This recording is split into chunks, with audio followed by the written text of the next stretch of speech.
telling me done speaking. It has my phone. I don't get it.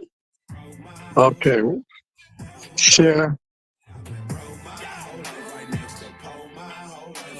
There we There go. you go.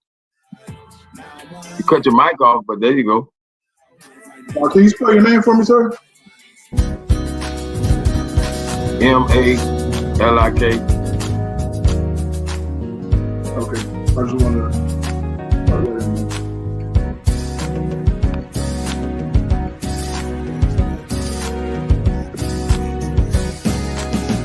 All right, so we're gonna go ahead and get started. I know we're missing a few people.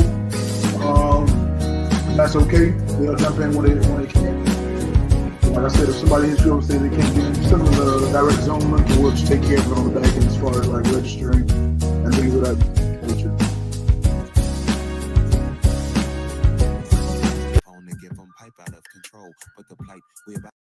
Stop sharing that. And let me go and start this music. Just gonna do a little quick intro. So, real quick, my name is M.Y. Yosar. With Florida Rising. I gave some people co-hosts. If y'all can just let they come. Let me drop it to Mona Lisa as well.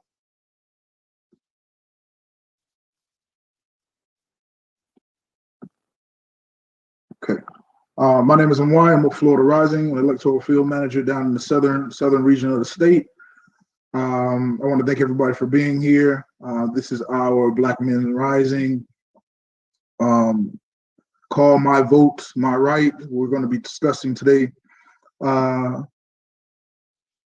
voting, pretty much your voting rights, but more so we're going to try to stray away from the traditional conversation and talk and ask you about voting rights and just have a discussion about the connection that it has to you personally and how it impacts your life, the people around you, things of that particular nature. We're definitely going to ask a few questions.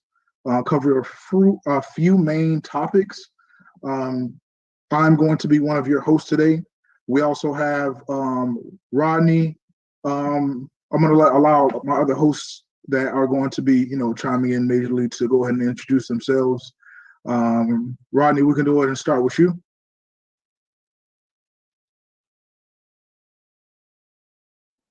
Hello, everyone. My name is Rodney Johnson, community organizer here in Tampa, Florida. Go, Mutaki. Hey, good evening, everybody. My name is Mutaki Akbar. I'm an attorney in Tallahassee, Florida. I'm also president of the Tallahassee branch of the NAACP, and just kind of been a community advocate. Since I'm from Tallahassee, I left for about 10 years, came back about 15 years ago, and just been on the ground running ever since. Oh, man, those are some high achievements. Somebody had to request your services. Appreciate you, man, for everything that you've done. Dwight. Greetings, folks. Dwight Bullard. I'm the Senior Political Advisor at Florida Rising. Happy to be on the call. Looking forward to the discussion. Oh, appreciate you. Mona Lisa, Sister Mona Lisa. Great Rising Brothers, I truly appreciate being in the space. I'm a Broward County organizer for Florida Rising, and I'm here just to uplift because as a woman in the state of Florida, I understand that we cannot move forward without the engagement of Black men. I'll say that one more time. We cannot move forward without the political engagement of our Black men. I appreciate all of you. Awesome. Thank you very much. I'm going to start recording now. I didn't record before. Recording in progress. We got Brother John. Can we hear from you, please? Yes, sir. Peace and blessings. It's Brother John Muhammad, Pinellas County lead organizer with Florida Rising, and I do stuff in the community. Happy to be here to have this most important conversation this evening. Awesome. Thank you so much. Am I missing anybody from our list? Doesn't look like it. All right, so those are the people that you're going to hear from as far as like kind of guiding this conversation a little bit tonight. But before we get into the conversation, I definitely want to give our other guests, the people that have joined us today, opportunity to just introduce themselves so we can all get to know each other. And then I just want, before we get started, I just want to lay down pretty much the law of the land, some ground rules about the discussions that we're going to be having, and just kind of like form things as we proceed. So I'm going to go ahead and jump it to Eric. Can you go and can you introduce yourself for us, please, sir? If you're available.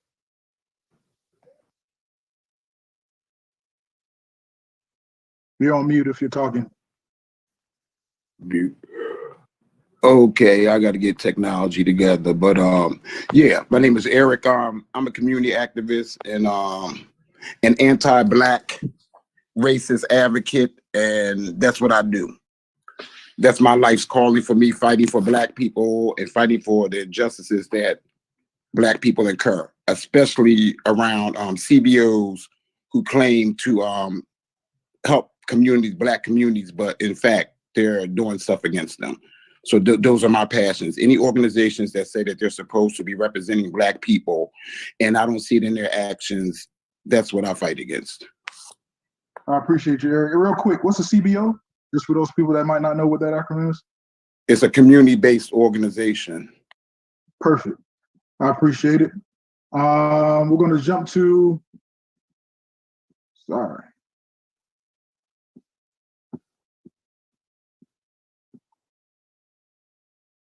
Will, can you introduce yourself real quick? I know you're on the move. You seem to always be on the move. You're on mute. Hey guys, my name is Will. I met these guys about 2 weeks ago. They were doing their thing at a podcast. I heard them talking some pretty good stuff that I felt like I wanted to be a part of. And that's the main reason why I'm here, part of the conversation today. But yeah, that's a little bit about me. Thank you very much. Brother Malik.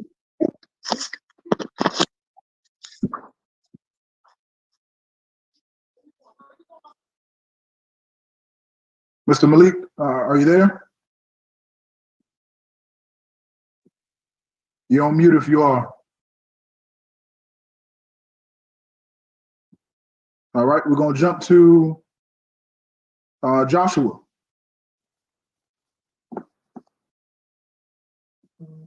Did Joshua drop off?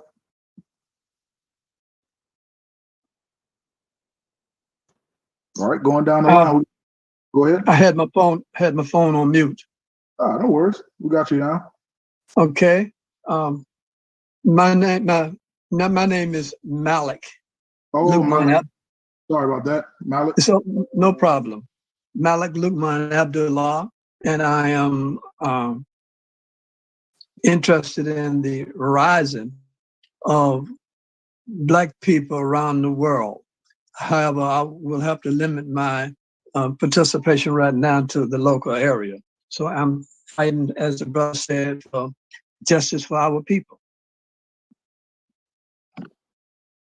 I appreciate it and all the work that you've been doing. Bert, let's see. Greg, can you give us some information about yourself? Introduce yourself, please. Yes, my name is Greg Doss. Given name is Shagret Doss. I learned about this last night from Brother Will D when he was on the Chop Shop podcast, and he called me today and told me that you all would be speaking on voting rights and issues that are definitely germane to our community. So again, as I said before, I'm ecstatic to be a part of this, and anything I can do to be of assistance, I'm here for. And I guess I should also give the caveat that I've been a self-represented litigant for some time in Tampa, and I've had some unique encounters with some of the people in the Tampa Bay area and Hillsborough County, to include some judges and cops and police officers who attempted to frame me. I won as a pro se litigant, so I'm currently pursuing action. So I hope I don't bring any bad light to the community, but I have had some successful wins as a self-represented litigant. So I'm all for anything I can do to help the community. If you don't mind, I just want to say thank you, my brother. You're welcome here. I hope I ain't wrong about that. And Will D is my brother from Tampa. Okay, no problem. This is Rodney, aka Rated R, so you might know me. Okay. All right. Thank you very much. We have Everybody's gonna get a chance to introduce themselves. We want to just make sure everybody knows who we're talking to on the call. We're gonna jump to Reno. Reno Moore, come on down.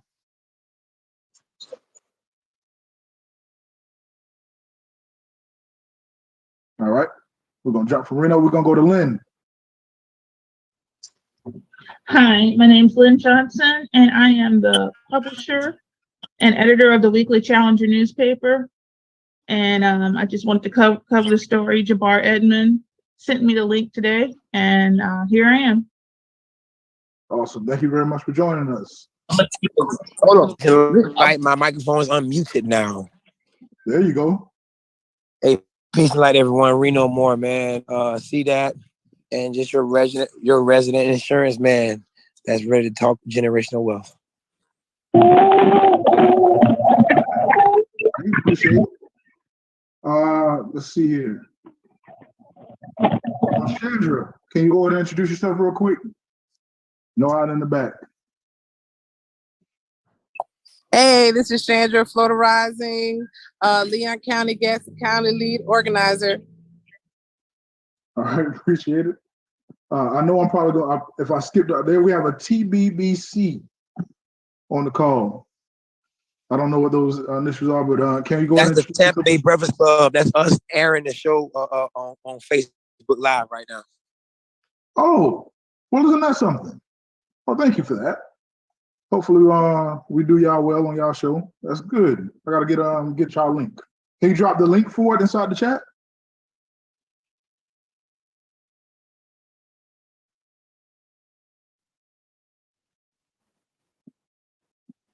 All right. So before we get started, again, my name is Amwari. I'm also a community activist. I am with Florida Rising, do things in and outside of the organization. And I just want to tell everybody a little bit about this space before we get started. We know we are here to have a conversation around voting rights and how it impacts the lives of Black men and through the lens of Black men. This space is being created so that Black men have the ability to vocalize what they see or perceive or going on inside of their community through their eyes, not being told what's going on, but just pretty much discussing what they see and what they feel is going on. There is no right or wrong answers here.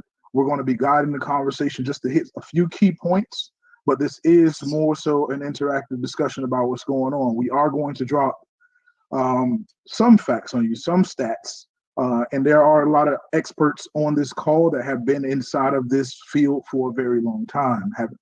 Having said that, there are a lot of people that are new to this. So because we have different levels of engagement to this type of work or this type of discussion, I just want everybody to keep that in mind as we progress, because some people are here for information and some people are here to share information. But we're all just glad that we are here. As I mentioned, I glossed over that this space was created so that Black men have the ability to speak. We are joined by several of our supporting Black sisters or sisters, and I welcome you to be inside. We definitely welcome you to be in the space. Just please, everybody have an understanding that this space is created for Black men to have this particular discussion. And I'm definitely championing you all to, just listen in to what we have going on. And as I said that, I forgot to mention, and I let her skate, Bertisha, can you please introduce yourself? My Russian friend. You thought you was gonna slide by. I'm just here to support. So what's up, y'all? My name is Bertisha, South Florida Regional Director. Again, just being here to support y'all and just listen to the conversation. Thank you very much. And I think I missed David. Yes, my name is David Ayala. We're an organization that serves the director for the formerly incarcerated convicted people and families movement, which is a national organization with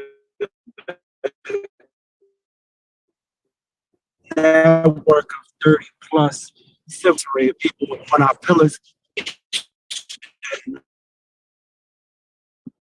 You're So I thought I'd join the conversation and listen.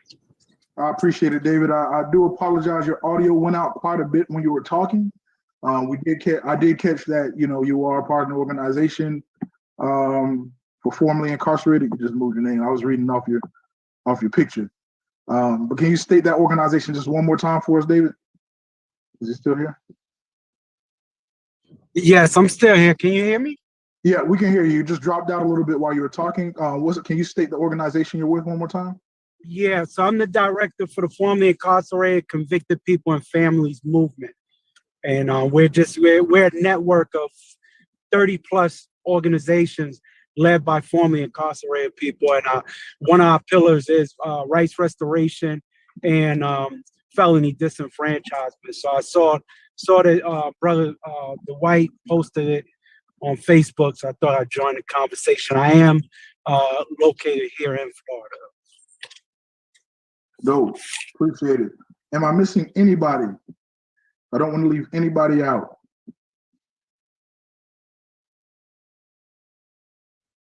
All right, dope. Also, I want to let everybody know while we're having this conversation, there are going to be several virtual polls. So you're going to see a poll pop up on your screen where you can select either multiple choice or multiple selections, just so we can get an idea on where everybody is. The reason that we're going to ask some of these questions inside of the polls and outside of the polls verbally is because we want to be able to take this information back to the drawing board, and so we can structure better conversations going forward. As I said, this space involves a lot of mixed dynamics as far as education and experience, and we want to start to build things out that fits, that is specific to certain levels, so we can continue to feed people at the proper time and not, waste anybody's time. But having said that, for all my experts, definitely feel free to drop your knowledge in here because everybody can learn something at all times. One of the first things that we want to start off with, just to get an understanding of where we are, do you feel at this particular time, 2022, after all the things that have been happening in the election season and voting over the last, I could say forever for Black people, but let's say we could put it to the last 4 or 5 years, give or take. Do you feel that your vote matters? You can take yourself off mute, answer the question. Also, just make sure you drop in the pin as well. I'm sorry, the poll, your response. And for those that want to share verbally why they feel their vote matters, despite all the stuff that's going on, definitely take your self off mute real quick, and just take a few seconds just to kind of let us know, just a couple of sentences, why you feel your vote matters or why you feel it doesn't matter. Want to hear from everybody if you can. It matters because it gives me a right to confront, or I shouldn't say confront, engage any elected official, whether I vote for them or not. So I vote as almost like my payment to be able to speak with you with whatever my issue is.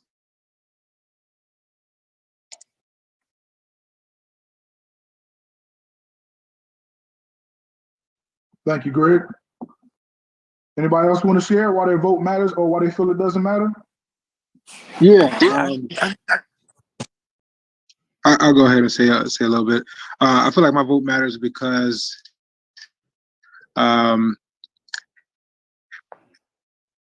it plays a role for the majority. The more people that we have that are willing to vote, that are willing to get their voice heard, that is willing to speak up for the policies and the people that they want to represent them, then that's what starts a chain reaction for things to happen in our community, for things to get better in our community. So without that vote, you kind of take yourself out of the race for getting things done in your community and for yourself. So I think, yeah, your vote definitely matters. Appreciate it. Eric, you got your hand up? Can you, Yeah. I think you said the question was, do you think in the last 4 years that our votes matter? Well, I was saying that do you think your vote matters despite what's been going on in the last 4 years? But for us, we've always had a problem with voting. So you can actually stretch that back as far as you want. But I know a lot of things have been going on recently, very public. depending on how old you are and like how involved you are. But yeah, just answer freely, however you feel. I'm at a crossroad with voting. I think civil disobedience and I think non-compliance will work better than voting. Black people have voted in this country loyally for years, and they are at the bottom of the polls. They helped Biden win the election. As soon as he became president, he did everything. He did a gay executive order. He did an Asian executive order. He did stuff for Ukrainians. He did stuff for Afghanistanians. He did literally nothing for Black people. The CBC has 58 votes in the House. They set up in the House. They did not. It only took 4 of them to hold up the Asian crime bill and say, and none of them said the Asian crime bill cannot go forward because Black people in this country have suffered 24 massacres, lynchings, whole towns and cities burnt to the ground. And you come to us in front of us and say, you want us to do an Asian crime bill, but you have not done anything for my people. We will not let this bill go. And you only needed 4 of them out of 58. Not one of them stood up and objected to Asians having a crime bill and Black people not having one after all the horrors that they have taken up in this country. So that's the kind of lack of representation we have. You have a brother on here from the NAACP. The national NAACP are cowards. At no point are they advocating for Black people. White supremacist police run rampant, killing Black people and Black men in this country, since we're going to talk about Black men. And that's my 2 minutes or whatever. So that's it. Because I've got a note saying I'm talking too much. So I'm gonna leave it at that. No, so we're gonna have a conversation. So I do appreciate that, and I definitely want to remind everyone there's no right or wrong answer here. We are sharing how we personally feel about voting. And I think it's important that we have conversations like this because a lot of times when we enter into rooms, people are telling us instead of just listening. And if we don't listen, then we can't get to a point of understanding and moving forward together. So there's no right or wrong. Definitely just asking how you feel about it at this particular time. So thank you so much, Eric. Reno, got your hand up, brother. Go for it.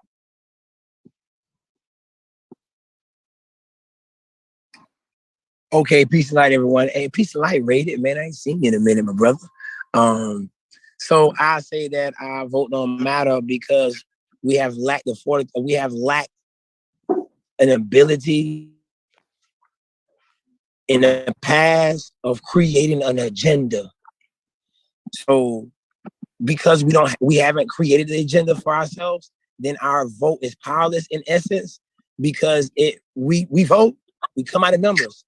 And then we do exactly what the brother just said. You see what I'm saying? So in 2008, I was a brother that was saying bump Obama, right? People were saying, oh, hey, man, he can't do nothing for Black people alone. The disrespect came from his running mate that he went on the Breakfast Club. Not our Breakfast Club, but he went on the Breakfast Club out of New York. And Black people that you're not even Black. But see, this is what happens when the real representation of Black people, which would be the street dudes, ain't there present. Because this is how I like to word it, the softest versions of Blacks who represent us politically. These are, because largely Blacks, I'll say street people don't really partake in politics. So you got the softest versions of y'all representing y'all. They're the first one to sell y'all out, right? And so these are the ones that shake hands and put us backwards because they help push other people's agenda. And so when we gain an agenda, our vote will have power. Because then our vote will be going somewhere for us. You see what I'm saying? The other brothers come behind me talking a whole lot now. All right. Well, real quick, in line. Go for it. Just want to make sure there's a lot going on in the chat as well.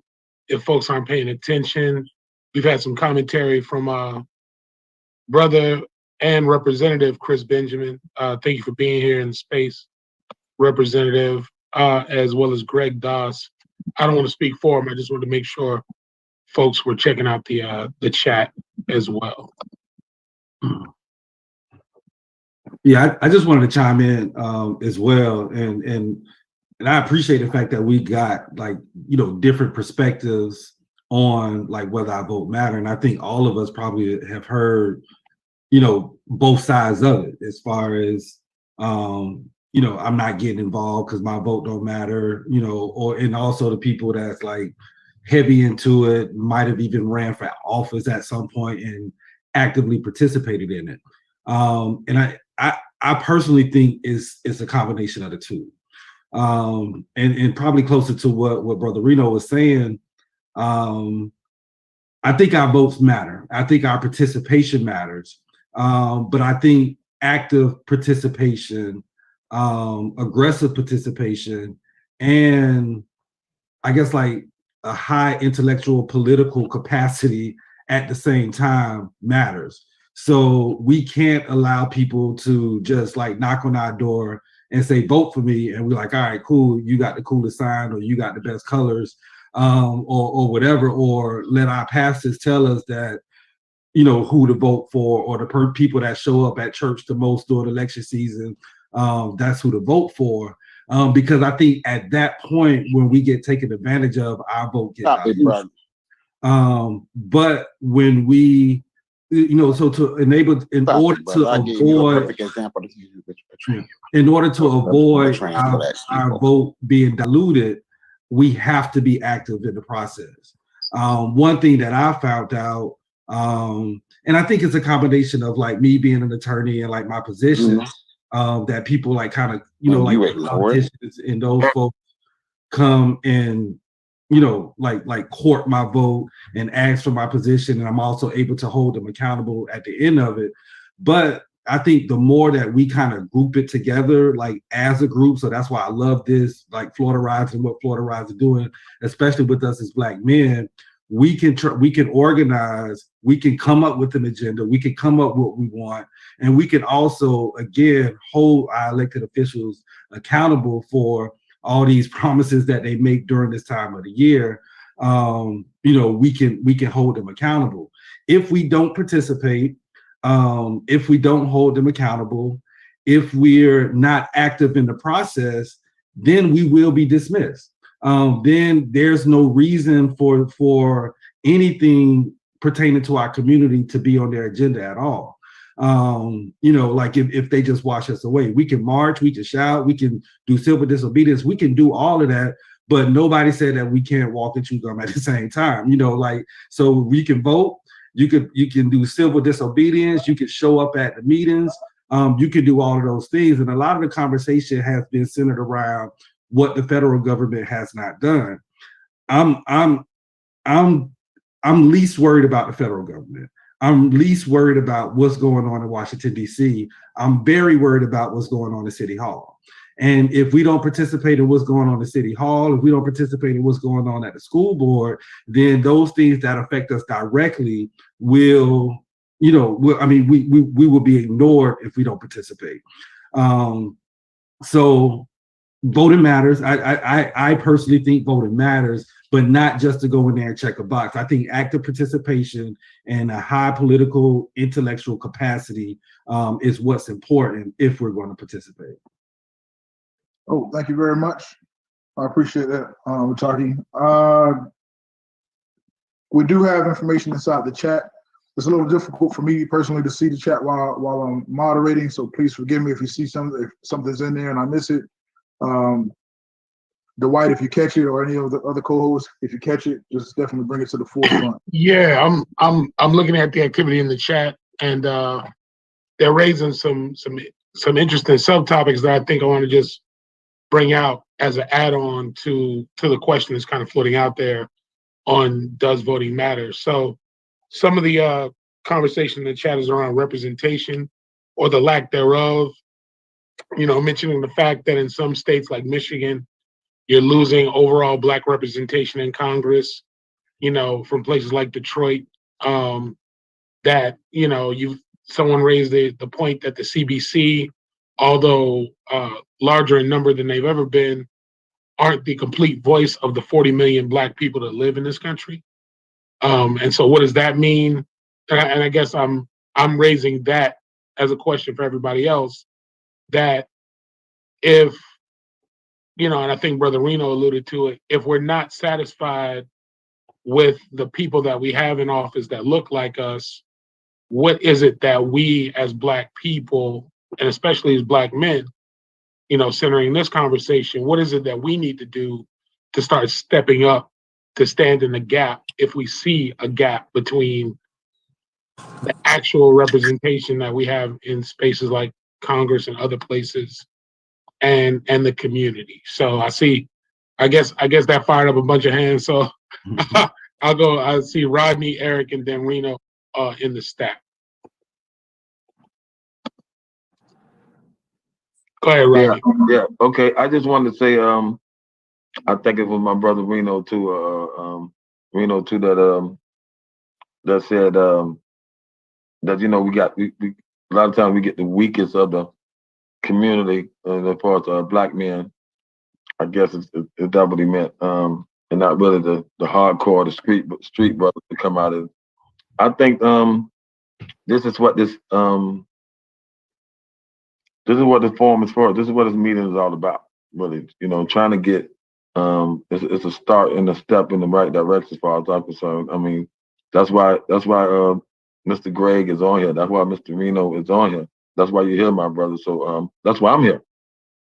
To represent that and trying to pull some of my brothers that I really know that I feel that is strong, and we got to start somewhere. So if you know any and they believe in you and what you got going on, hey, bring them with you.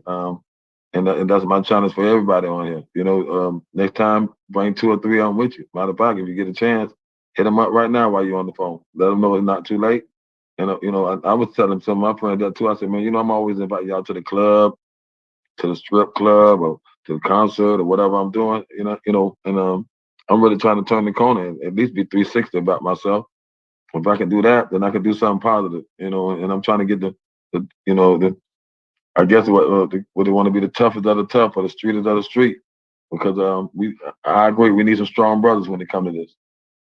So thank y'all for coming. Appreciate it, Rodney. Okay, I don't know whose hand went up or still up from. It was Eric. Eric was on stack next, followed by Reno, who took his hand down, and then Brother Anthony, and then Brother Greg. So Eric, Reno, Anthony, and Greg are the current stack. Okay, I want to get an understanding because I see several things in the chat where people are telling me, oh, well, the Congressional Black Caucus is only so many people.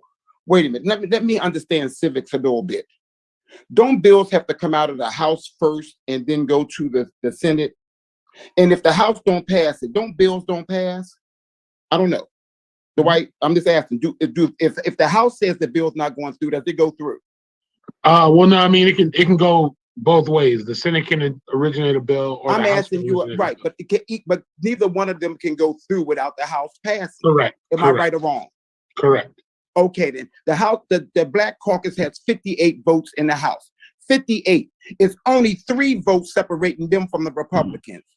So when people sit up here and tell me that the Congressional Black Caucus don't have no power, they have a string power, and they're supposed to be using that power for Black people. So they're supposed to be holding up government until the issues of white supremacists in the police are addressed, until reparations are addressed, or this government is not moving at all. Because you're there to represent Black people who received the least of everything. You're moving stuff for Ukrainians, you're moving stuff for Afghans, you're moving stuff for Asians, and you're telling Black people that you can't move nothing, and you're telling Black people that 58 votes in the House, but the Congressional Black Caucus has 58 votes in the House means nothing. Anybody that's telling Black people that do not know civics, or either they're a traitor to their race, it's either one or the other. They have power. They can shut the whole government down until something is done for Black people. And that's what they're supposed to be doing. They're supposed to be saying nothing is running through this House until you do something for Black people. We're not signing on to anything. At the Black Caucus, Black people have the worst health outcomes, the worst economics, lower than illegal immigrants. So no, anybody sitting on here that talk about the Congressional Black Caucus doesn't have any power, then they need to go back to civics class and learn what civics is. They have a string power right now that they will not have after November. So, Brother Eric, is a response to sit it out, or is the response to, I guess, find other Black folks to take their place? How does, I'm serious question, how does sitting out I guess, like, change this dynamic that you're referring You to? change this dynamic, first of all, by not going to the polls and showing the Democrats, first of all. You cannot continue to pimp us. You cannot continue to spit in our face while you give trillions and millions of dollars to other people, and we're here suffering in this country. The Congressional Black Caucus signed on to $37 more billion for police by Biden. $37 more billion. But nobody's talking about the white supremacists in the police. The FBI, the CIA, everybody says that white supremacy is the most lethal threat to America. You don't hear no candidates talking about that. As a black person, that's what I'm concerned about, and especially a black male, because you know what? They're killing black male the most. And you know why? Because in war, they kill the black male, they choose to kill the male children first for a reason. So that's why black men have all the statistics that they have. And for anybody to get on this call, any brother to get on this call and say the Congressional Black Caucus is not doing what they can do, that's why I have no respect for the Congressional Black Caucus, the NAACP, the Urban League, or any of them, because they are accomplices to white supremacists, and black people need to vote them out. If I go to the polls, if I encourage anybody to go to the polls to vote out the whole Congressional Black Caucus, because my argument is built on facts. I might be passionate, but what I'm saying is factual. And these people have betrayed us, and we continue to allow them to betray us with no consequence whatsoever. And that's why black people are not going to the polls this time. So, Brother Eric, you raise some valid points. I just want to make sure we're giving folks an opportunity. Okay, so, I can go on and on. So I don't stop the brother, say, hey, brother, let somebody else talk. I have no problem. Let somebody else talk. I got you. We all want to participate in the notion of exactly. No problem. Step up, step back. So we appreciate it, Brother Eric. All right, thanks. I do want to lift up, though, a central issue for folks to think about before we call on the other hands, and that is the point being raised now, and I don't want to minimize it, is what, this is something that's been raised for centuries with black folks, which is, should we just withdraw ourselves from societal influence and say, all right, until they adapt to us, until they move the way we need to move, we kind of take ourselves out of the conversation completely. I'm sure folks have thoughts on that. Or there's also the other thought, which is get involved in these organizations, get in there.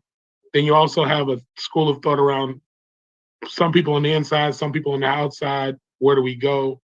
I don't want the conversation to go kind of all over the place. I do want folks to kind of go down the through line that we see here is we talk about, does our vote matter? Does our participation matter? Some folks say yes, some folks say no.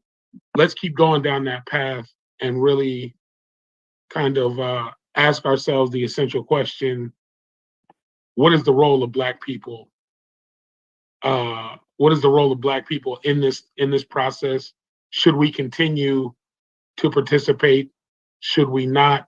Should we start our own? All these have been long-time questions, and I'm sure folks have thoughts on it.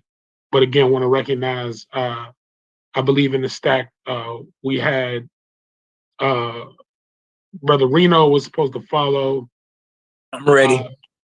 I had lowered my hand, but I'm still ready. I just want to acknowledge who was in the stack. So you're up next, Brother Reno, Brother Anthony, and then Brother Greg to follow.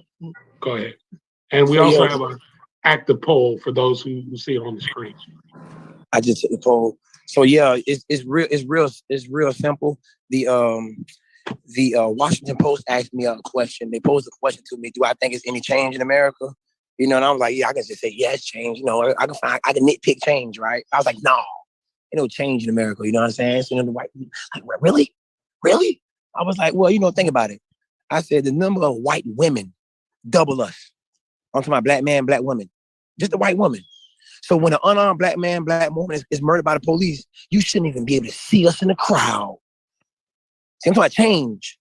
When it's real change, you should barely see 40 million if their woman is already doubling y'all. It should be black, it should be white men and white women, but this is a myth, this is a fantasy world that I don't like to even exist in. I don't create fantasies, I create realities. And the reality is your warrior class don't participate in voting. And because your warrior class don't participate in voting, your representation is the ones that they picked on. And if your soft ones go inside representing y'all, then look what white boys do to them. So then the use rhetoric like, oh, we're going to hold them accountable. You can't even pass a law if they don't want to abide by it. You can make them because they've rendered you powerless. The greatest event that happened in Spain was what, y'all? Getting the Moors out in the year 711. How did they get the Moors out, these blacks out of Spain? They controlled them economically and politically. It sounds familiar, don't it? And so you got to get your warrior class back involved in this. This is coming from Larry Hoover, who invented the what, y'all? He invented the Gangster Disciples. But if you really was in them streets, you listen to the Ghetto Boys every day. And shouts out to Jay Prince for putting Larry Hoover on every Ghetto Boys album. But on the Resurrection album, it's already given to you. He say niggas gotta stick together, not regular niggas. Niggas that call themselves gangsters, real gangsters, go to the polls. See, but Jeezy on Trap to Die looped it and just said niggas gotta stick together, not just regular niggas, street niggas. Understand that. Understand that majority of your black men don't care about the process. And we were the ones that was trying y'all in middle school. We were the one that was trying y'all in elementary school. And so what happened? Y'all went up in there and represented us. And white boys slide y'all. You can't do nothing. You're the softest version of black people. Which means through not healing through your childhood traumas, you black man as judge, you sentence wrong. Why? Because if you haven't healed your childhood traumas, then your actions is making every little black man in front of you with these bogus records. You see, you hate black men, black judge, because you won't even buy up your community. We around here in these streets saying we should have brought this houses up. We should have brought that house for 10,000. We should have brought that house for 12,000. But we had the illegal money in our pocket. And you had doctor degrees and you were lawyers in our communities, but you were the niggas that don't like niggas. And so how dare you buy your own community? You was too busy leaving. And then when white started buying your community, you came in the hood with a fancy word called gentrification. This is how y'all been represented. You got to get your soft niggas out the way because they swap y'all out. And just so happened, there's more have-nots than it is haves. So it is more of us who didn't care. You got to go resurrect them. You can't keep the status quo going on. Talking about something, hold them accountable. He just came on the Breakfast Club show and said, y'all ain't even black if you don't vote for them. You see what I'm saying? Like, that's how they talk to y'all. That's how they disrespect all us collectively. But the ones that are representing us, this is how they do us. Well, who's representing black people? The ones that we picked on. So if we gonna send our scrubs in there, our scary ones in there, the ones we picked on, you know, can't pay tackle no more because my mama said my genes get messed up. And all our genes got messed up. See, it's some difference out of us. The United States government, I'll end it with this right here. Professor Amos Wilson said the United States government will have you thinking that they won't kill us in the military. If they won't kill us in the military, y'all, they won't lock killers up. He said they want church boys who abide and kill without questioning things. It's a different creed. And if you take this conversation 200 years ago, we were calling them house and field. But you have to re-identify who your problem is. The black cop ain't the worst cop for nothing. He the worst cop because he was picked on. So right on, brother Reno, right on, brother. I'll fall back. You know, I'll let somebody else drop bombs. And listen, we get that the passion flows. You know, we just also know we have right on. Time limit, no doubt. So again, want to recognize Brother Anthony, Brother Greg, and I see Brother Will has lifted his hand up as well. So Brother Anthony, Brother Greg, and Can you hold on. Can y'all hear me? Yeah. Okay. Good evening, brothers. I appreciate you guys giving me the opportunity to speak. I'm not really a person that likes to get into Negro babble. To me, it's very pointless, and you know, I can do better things with my time. But based on the question, what I see is that we're not sending the right unapologetic people up into these places and these seats. We're sending like buffoons and coons and people that want to sit back and talk about hold hands and prayer, right? Whenever I hear a black person talk about Dr. King, they're not talking about the unapologetic, the Dr. King that rode up there and wanted to get the 40 acres and the mule. They're talking about the Dr. King who had a I Had a Dream speech. But you know what? A lot of people downgrade Dr. King and they put Malcolm X over Dr. King. But if you really know the real history of things, you'll know that Dr. King was a rider. Dr. King took some beatings for us and made sure that he went on public TV and denounced what he said was, I led my peoples in a burning building. That takes guts and charisma.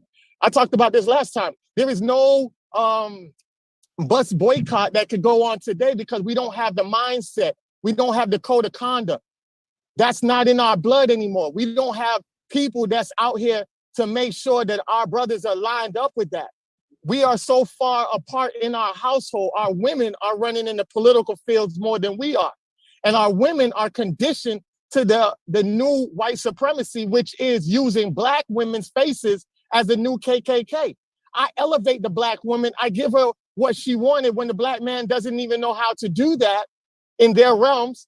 And now I got the Black woman working for me. So if you Negroes want some up power, uproot, you can't get that because they don't see you as that. They don't see you as a power force. They don't see you making those moves. So we have it's a lot of systematical things that sit back and intertwine together that put us on the back burners that we have to get out and do and change things the correct way.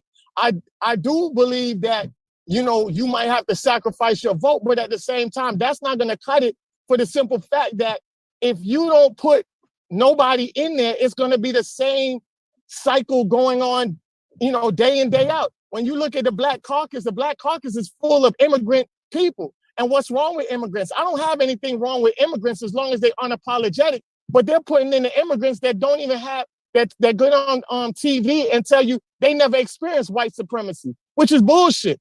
White supremacy colonizes Africa. That's why they wear white wigs like they back in the 1400s with George Washington. You know what I'm saying? So we have to get people up there that's going to stand up and fight for our rights unapologetically. If we're not, we're just sending people up there to fight intersectionality issues and nothing is going to go anywhere. And I land my plane on that. No doubt. I know we got Brother Greg, Brother Will. Considering the last two speakers, I just want to lift something up. And that is a question around what does the right person, quote unquote, the right person representing us look like, feel like, speak like, act like? I know you're saying unapologetic, but I'm asking the question in this context. If someone comes from the ranks of us, do we trust that person enough to allow them to be unapologetic, even though they have to present themselves as anyone else would, right? So if you got two Black men side to side, how do we now make the distinction between who's the right one and who's the wrong one? Just dropping that in there for folks to marinate on and think about as I go to Brother Greg and then Brother Will. Real quick, everybody just make sure that you pay attention to the polls that get dropped in. If you can go and just answer those questions as we move through, it'll help us out as well. Go for it. Yeah, Dr. Malani, my introduction to political science professor told me that the purpose of politics is to get reelected.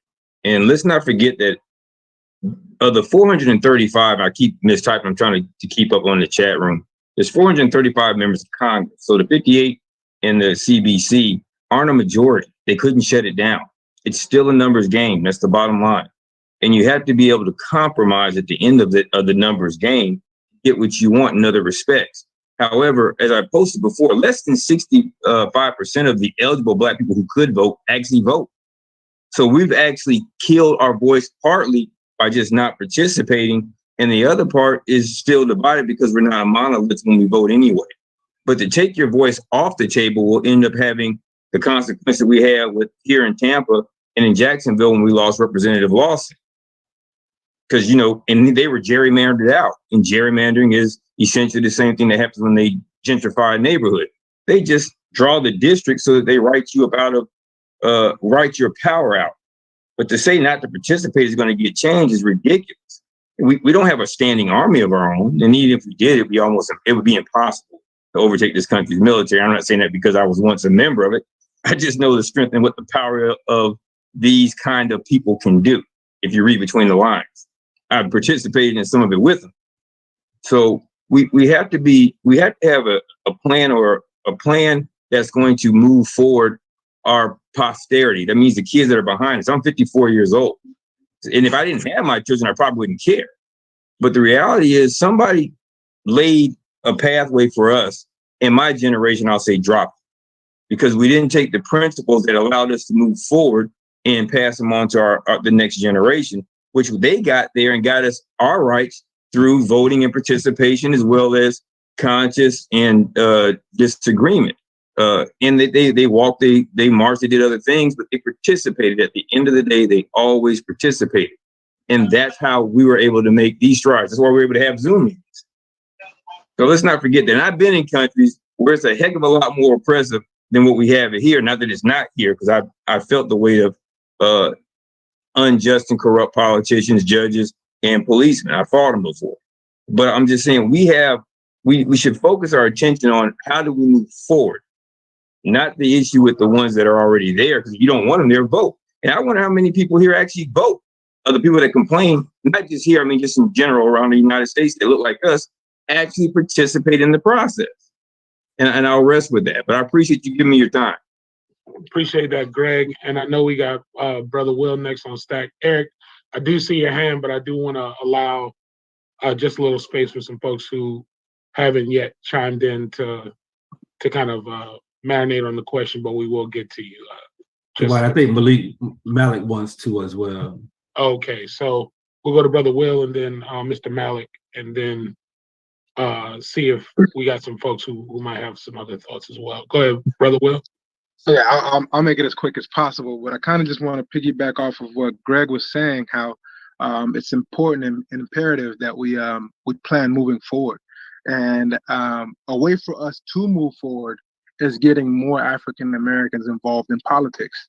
A lot of people don't like politics, or they try to avoid politics, but really politics is the groundstone on which our day-to-day lives are judged on. So once we start to get an understanding of what policies affect our communities, what policies directly go hand in hand with, how our rent goes up one week, or how, our wages are being cut, then we'll start to understand the power that we have as a voter. I'm a strong avid supporter in voting. I think that is like your voice. It's the only way that you are going to be heard. And the voice that we have, it only amplifies, it gets stronger when we know what we're voting for together. The same way that most people, voted for Biden. I am a conservative. There's maybe not many African American conservatives, but I am a diehard conservative. And I do policies in the conservative movement give us back a more, grassroots sense of where we should be moving, getting us back to the tradition of what it used to be before things got out of hand. But yeah, just to go off of what Greg was saying, I think it's more so us getting involved in politics, knowing, exactly what we're voting for, how we can get things changed. That'll definitely help our culture.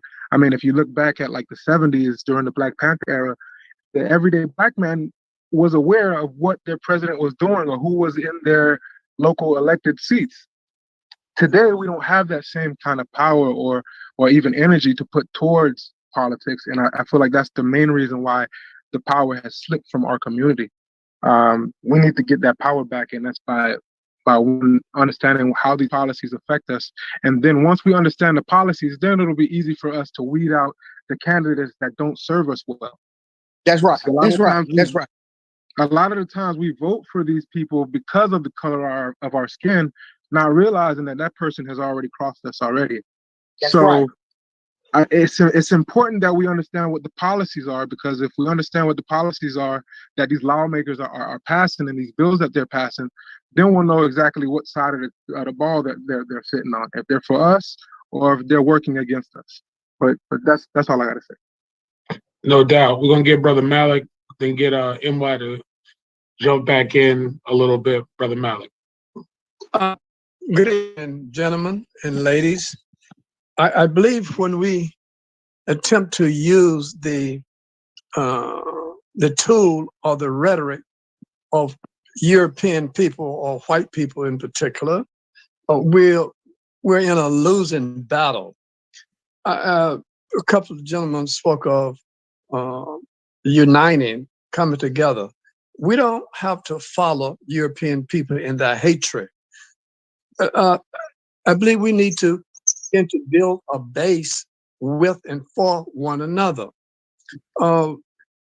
Some guy mentioned the Black Panther Party, strong organization, but they were wiped out through various means and methods. So that's the type of thing we have to look out for when we're talking about uniting with one another. We can't not allow a foreign element to come in and disperse, divide, and take us in a direction that's not good for the whole. And when we're talking about voting for these people that have already sold out, some of them try. However, I do think the money turned them the other way. So we got to begin to look at talking to these Black men that got power or money, let's say money, that can help forward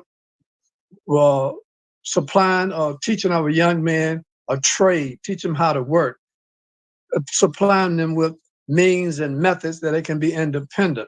And most of all, don't let the rhetoric of white supremacy or European men keep you from, or keep us, I should say, uniting with one another. We got a goal. We got an objective. We got something to look forward to. So I say that we unite with one another first. And I believe we need to collect and have a meeting like this or face-to-face that we can sit and talk to one another and choose from amongst us those people that represent a direction that we need to be going in. That's what I'll say for right now. Brother Amar? Thank you very much. That was a lot of great perspectives from everyone that spoke before me. We're going to move the conversation along, but I definitely want to drop this in because we have been having several conversations across the state. Those that are joining us for the first time, we've been doing some in-person conversations. This is our second virtual, and we will have more conversations. One of the things that comes up frequently when we do have conversations is about the lack of trust that we have for each other as Black men, lack of comfort that we have as Black men. And I find it important to mention that at this time is because we do mention things about unity, we do talk about strategy, and then we also have the ability at the same time to mention some of the Black people that are elected or run for office that, you know, have past traumas or have crossed us or do not think like us, that are in position. So how do we rectify that particular situation? And that's just like a rhetorical question, but just something to think about. I'm going to drop another poll real quick, and this is a very important poll that I want to drop. So please, everybody, just look, and I'm also going to say it out loud. This poll is: do you feel like you're in control of your environment?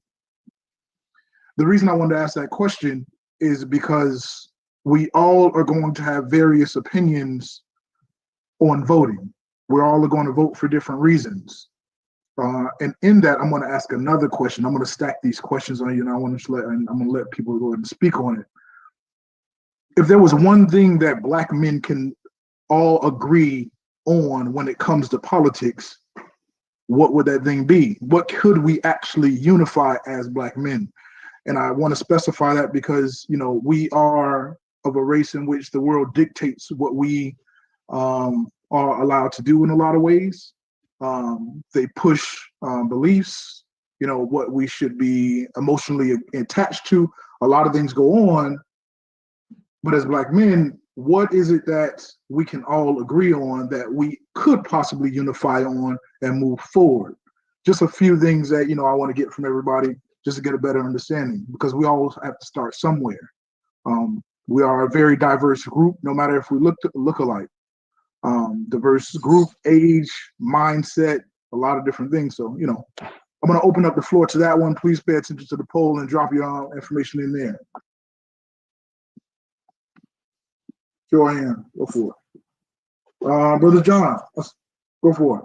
Yes, sir. I think one of the things that we can all agree on is the need for us to have an agenda that we develop that speaks to our needs and our interests. And I'll stop there. So, thank you. Real quick, NY, to that end, if folks have real policy ideas that you think need to be lifted up, and this is just part of my personal ask, since that's my job, or one of my jobs within the organization, is helping us establish a policy agenda that we need to pursue. Please drop those in the chat. We're recording the conversation, so that gives us a chance to actually take that and turn that into something. Sorry to interrupt. No problem. I know we got about 20 minutes, give or take, left. So if you can, just keep everything like to a minute if we can. Not to like limit people's voice and stuff like that, but we want to talk about a lot of stuff if we can. Go for it, Eric. My thing is this. Anything else that we talk about is irrelevant until you start getting these white supremacist police and white supremacists in this country under check. You can have all the money in the world. They had the money on Black Wall Street and they were burned to the ground. Black homes and communities had money too before they came through there and ravaged them. So we can talk about all this economical stuff. We can talk about all this stuff we want. Until we get these white supremacists who can attack us at will and have no kind of punishment whatsoever, it means nothing. Our safety, if we don't have safety, we don't have anything. These white people can do whatever they want to do, and there's no recourse. And if we're not talking about white supremacy and making sure that these people are punished when they harm Black people, everything else is irrelevant. If they can pull you out of a car and kill you on the way home to your wife and children, and nothing happens to it besides they get to retire and keep their pension, it means nothing. If you can go into the judicial system and these racist judges can take your house and give it to a company or somebody else under any pretense of the law, then we don't have anything. So like Newly Fuller says, if you don't understand white supremacy, then everything else doesn't matter. Nothing else doesn't matter. It affects every single aspect of our lives. Black people die the most under doctors' care, under white doctors' care. So until we start talking about what we're going to do to get these white supremacists under check, all this other stuff is irrelevant. We're just talking to be talking. Brother Eric, I'm glad you brought that up, and I'm glad you brought up the fact about judges, about police, and all those things, because one thing that I always try to share with it, especially young brothers, is that your vote impacts that. Like, we vote in the state attorney, we vote in judges, we vote in the mayors. The mayors are the ones, depending on what city you live in, whether you have a ceremonial mayor or just a city commission. But the city commission votes in they decide who the chief of police is. The county commission, depending on the county that you live in, they either hire the sheriff or you vote in the sheriff for your county. So if we don't participate in the process, then we will continue to have racist judges, racist police, racist state attorneys, that's controlling our system. And so we need. I didn't say I was against voting locally, but I'm talking about on national elections. Right, and I'm talking locally.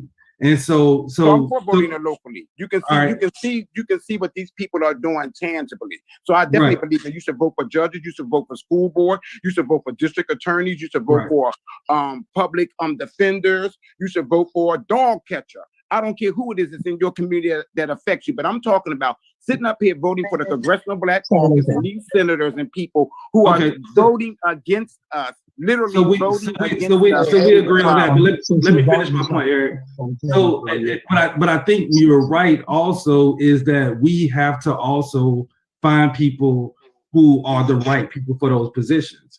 Find people who have our community in mind. Find people who have justice in mind.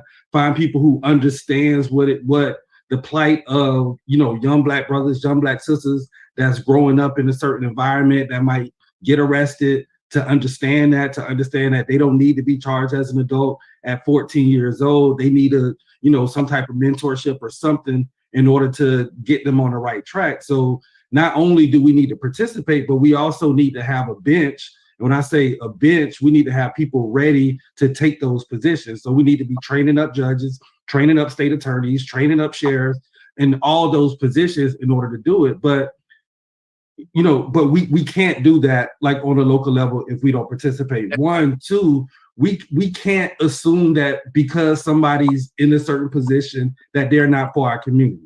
I do believe that we have to prove ourselves, but you can't just say because somebody's a lawyer, because somebody even running for office, that they're a sellout, they're not for our community.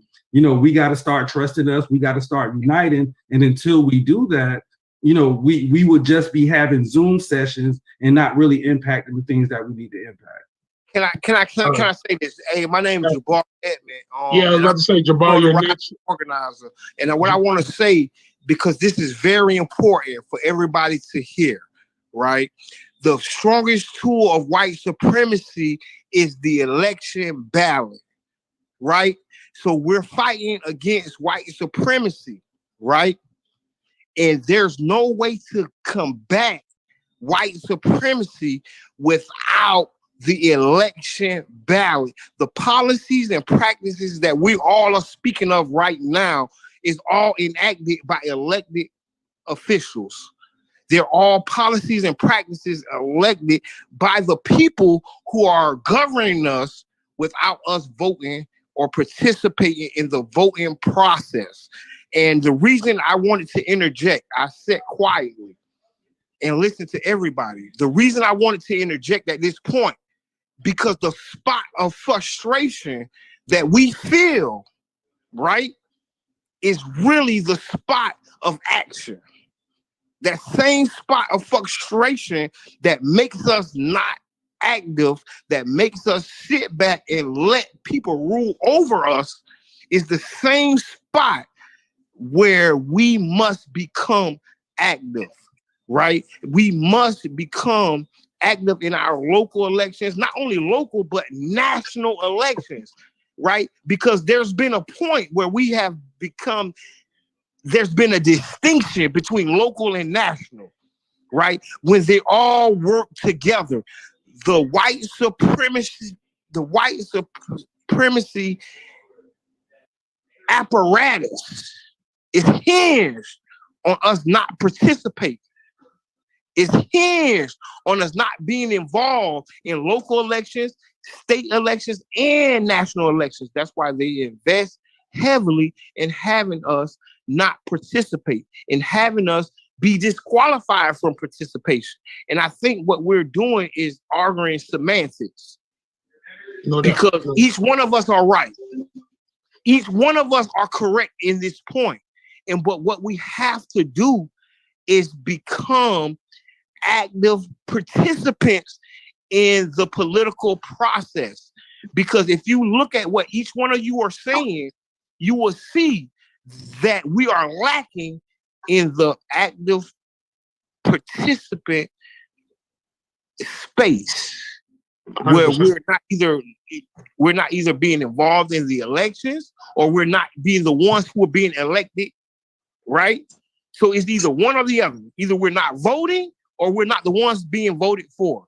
And we have to, and this is paramount. I swear I would not have turned my phone off of you if this wasn't an issue or this wasn't something that I was passionate about, right? No doubt. I'm serious about us being involved in every level of politics, and not only voting for people, but also running, right? Also being the candidate that the people have to choose from, because that's the problem. We are asked to vote for people, but the people who we're voting for doesn't actually feel or see the struggles that we see, because we're not being active participants. We're either being told to participate or we're just not participating at all. And I'm going to end it at this, because I know time is a wild thing. We have to be active in every aspect of politics.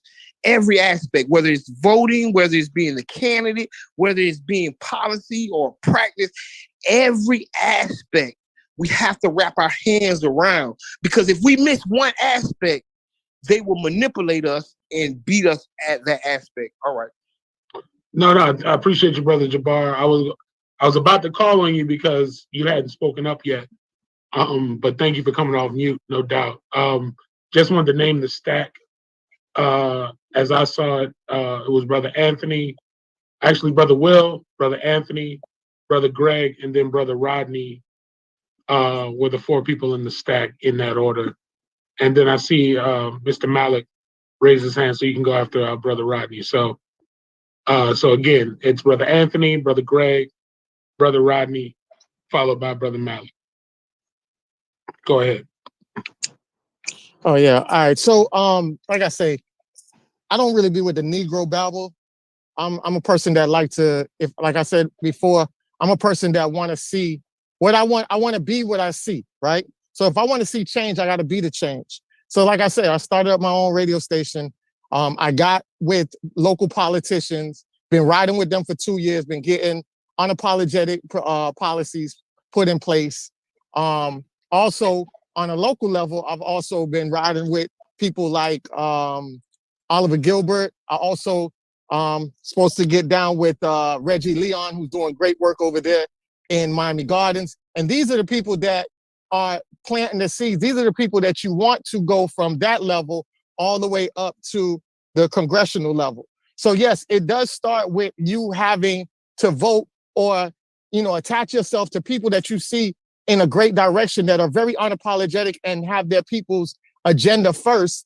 You gravitate to them and see how you could put them on to the next level. So I've been watching and I've been peeping certain people that's in the political realm that I feel like has enough unapologetic in them to go to that next level. And I come in contact with them, rebuff or whatever I need to polish up on them to get them there, and with the support. So I do what I do. I don't go out here and just talk what I talk. I go out here and do what I do. So I appreciate you guys for doing what y'all doing and what y'all saying, but I'm all about going out here to get this stuff, because we're doing the same thing over and over and then getting the same results. One of the things people always want me to get on their platform and talk about things, or they want to take pictures with it. I'm very limited about talking on certain people's platform, and I'm very limited about taking pictures with people, because I don't like people who co-opt my image, and I don't like people who co-opt what I say. So I strategically align myself up with people that I know are going to be out there for the people and not bullshitting with them. Also, I also know DC Clark, and I hope DC Clark wins his seat, because he's a very unapologetic person. And I've talked to DC several times. So it's like I say, a lot of times it's getting the information out there for the people to know who they're voting for or who is going to be in their best corner. And that's all I want to be, is that powerful person to bring the information to the people, because a lot of people aren't doing that. And I land my plane on that. And before as you're landing your plane, Anthony, if you could just drop this in the chat for us,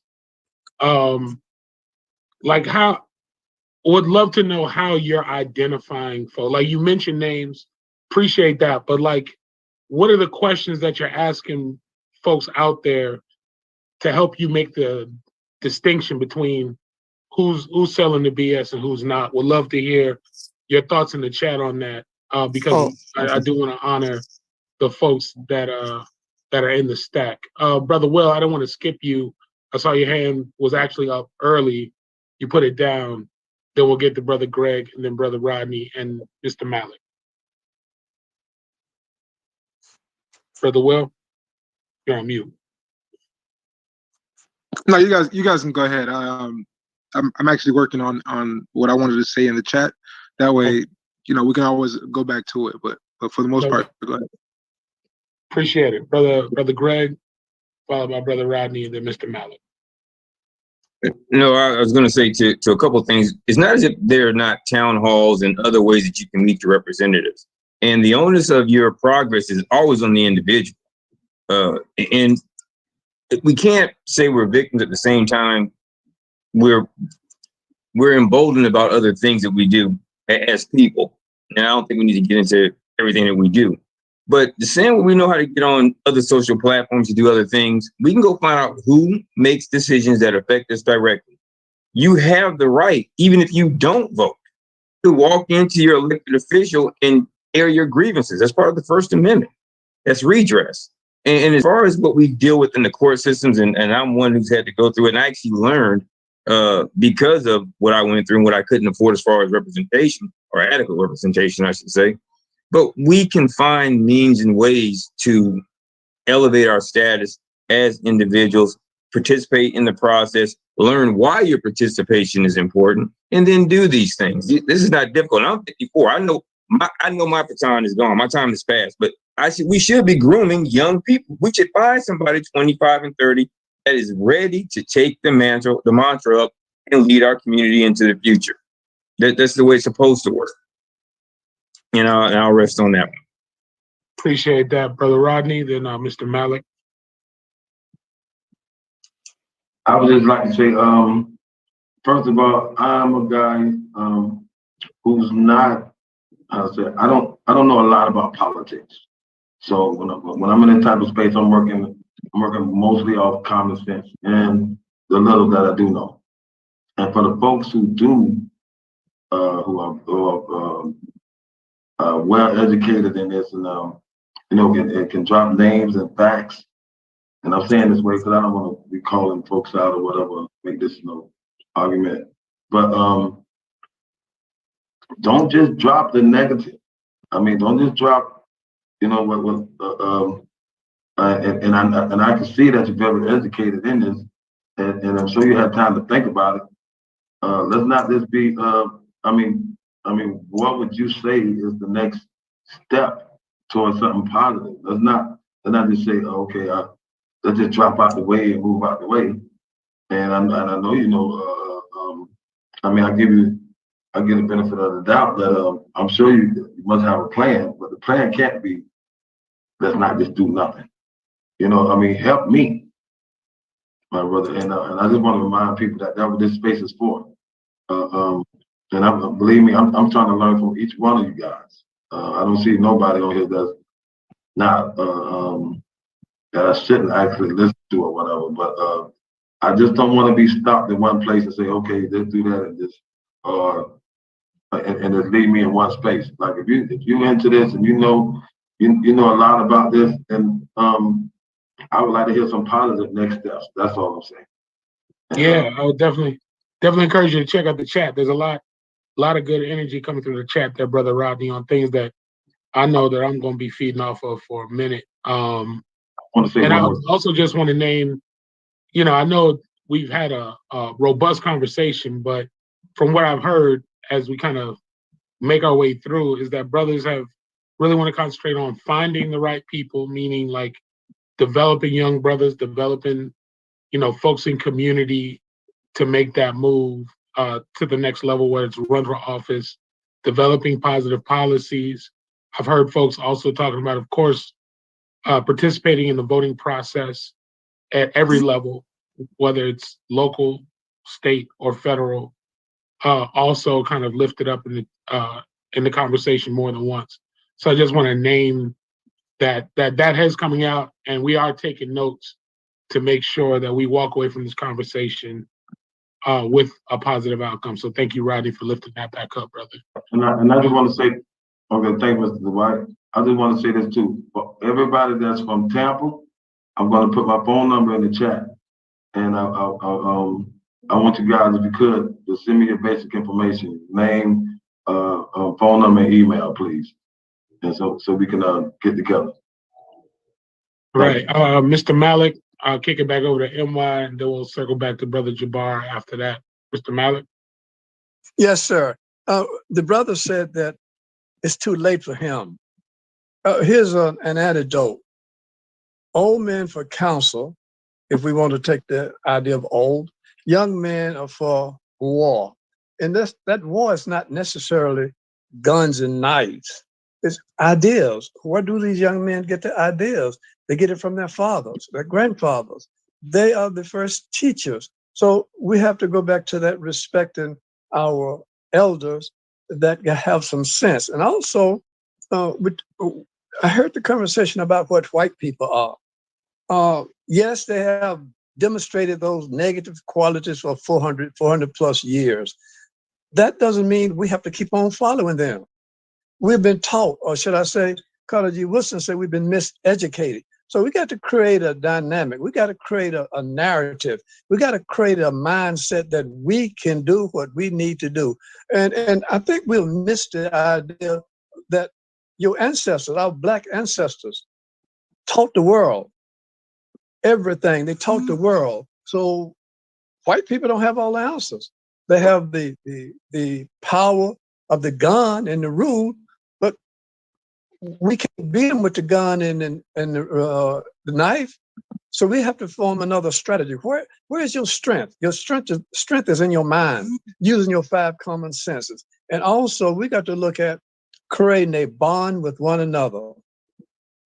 Establish that bond where we are working out our own problems. And I wouldn't say forget white people, but we don't need to model ourselves after them. We don't need to go to them asking them to give me respect, give me some bread off your table. We go in the fields and create our own. So it's about self-awareness, loving self first.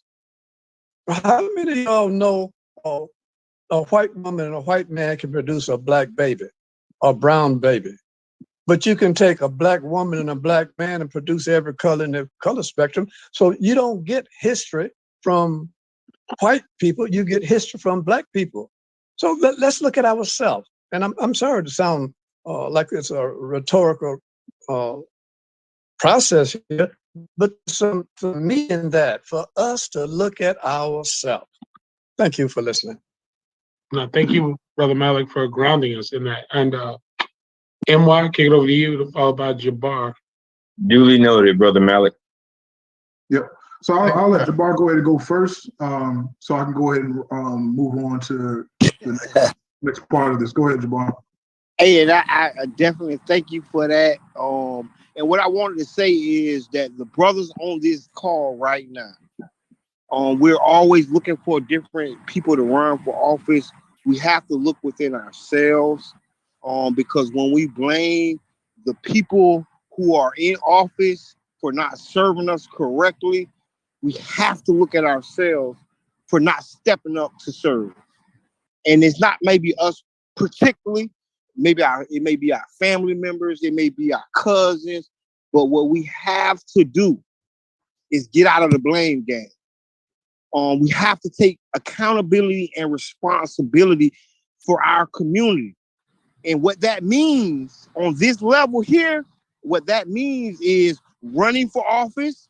What that means is supporting candidates that run for office. That means some things that we may not have thought of before, right? Because where I'm at right now, I've never thought of myself being involved.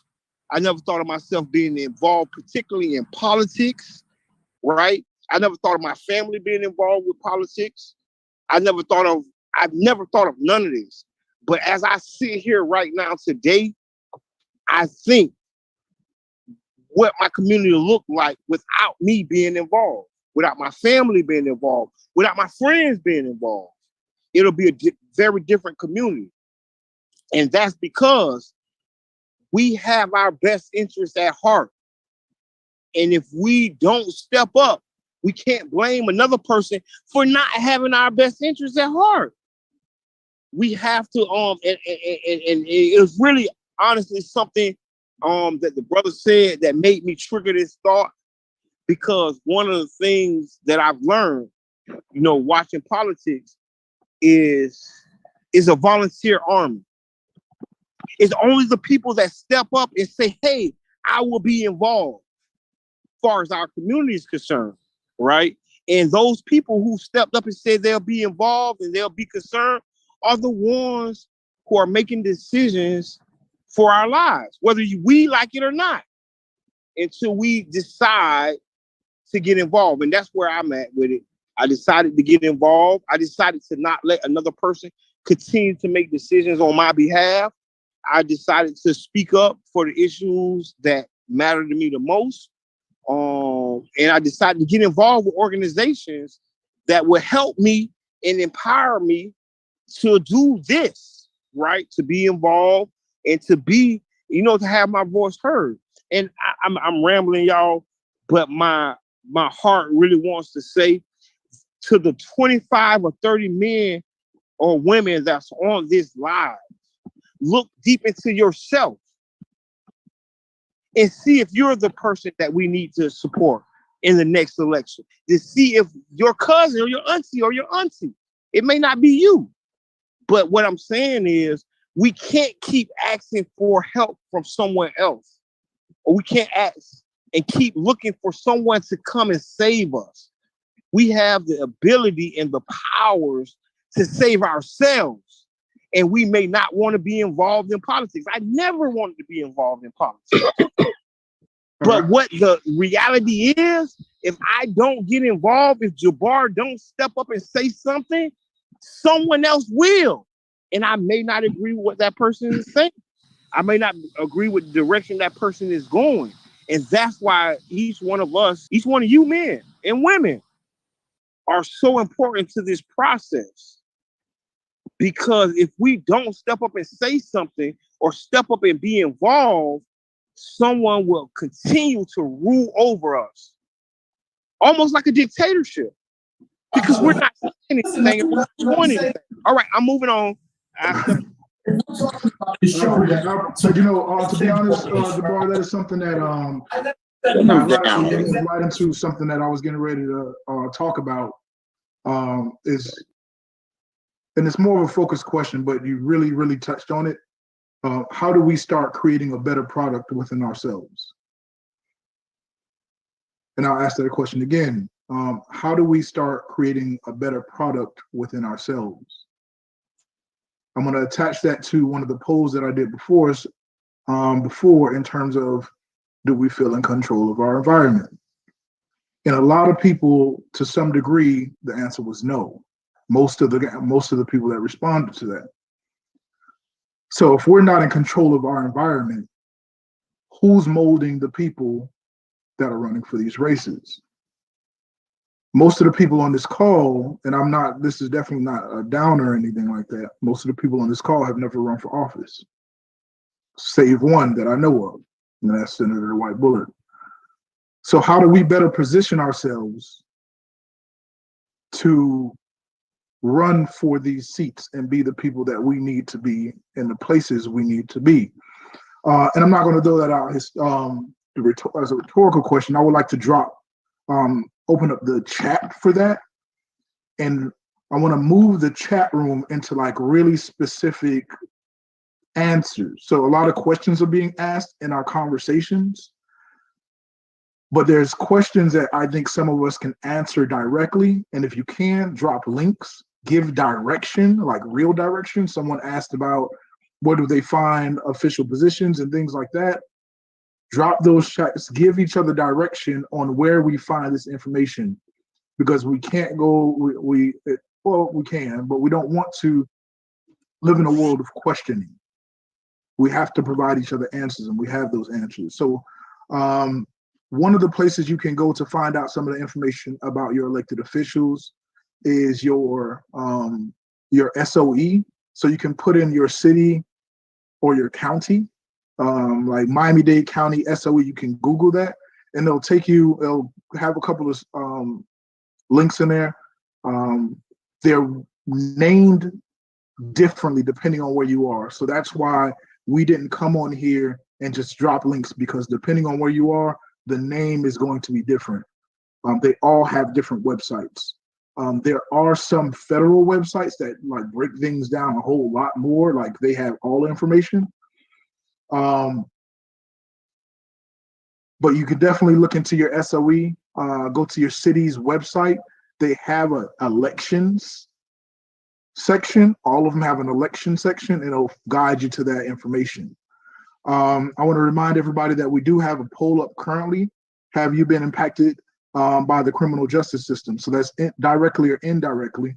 And I'm going to give space to Eric, and then after that, Mutaki. Eric, go for it. Good evening, everybody. Thanks for giving me the opportunity. I just want to say something real quick. We are definitely in a position, and it's just a whole bunch of illusion. It's a lot that got us looking left while they're walking right by us. But we've been showed through times. There has been doors open for some of us in different regions of this country, and they had to be accompanied by a certain status and certain papers. Today, those status and those papers still exist heavily within the white community. And what we have not been taught is the difference between the private and the public sector. So you got the little man fighting against the big man. You think you're the same size, you think you're the same weight, but there's different weight that's being carried, and that's not what's being shared. And that's probably the biggest detriment what's going on, that's harming us, that's hurting us, because everybody knows what's right and what's wrong, but we're not in the right status. And I'm gonna end it with that. Thank you. We got two Erics on here, so I'm gonna call you by your first and last name. Thank you, Eric Johnson. And I see we have Eric. Go ahead. I think we have to address the issue of Black people's just mindset, because you had a brother running in North Carolina, this guy Marcel, and he ran a campaign unapologetically for Black people in Clybourne's district, and Clybourne's district is the sixth poorest district in the country. They have lead in the water. I mean, the everything down there is horrible. The whole thing is horrible. Black people came back out and voted Jim Clyburn in for 2 more years. Now, this was a brother that the people came out behind. A lot of people, they did a lot of stuff to try to get this brother elected. 3,000 people, I think, came out and voted for him out of like 35,000 people. But how do you go into a poll and vote for somebody again and again and again? You have the sixth poorest district in the country. You have the poorest schools, the poorest quality of life, but you turn around and vote this individual back in that you've been voting back in continuously for the last 30 years. So I don't know. I'm not optimistic. When I see stuff like that, I'm just not optimistic. The Black people have to come out of this trance that they're in, of repeatedly voting these people back in the office that are doing nothing for people. And I think it's a misconception when people are saying that people are saying don't go to the polls, because pretty much if Biden's stuff is down 38% and Black people say they aren't going to the polls, then all these Black people that say they're not going to the polls can't be wrong. And these are Black people that are diehard Democrats, and they're saying that the Democrats are failing them as a party, and they're failing them. So that speaks volumes. And we just can't continue to keep voting for people that are doing nothing for us. That's why there's called boycotting. Boycotting an election is part of civic engagement. Most people that teach civics or these politicians or people that come out and talk, they don't talk about that. That boycotting the vote is part of civic engagement.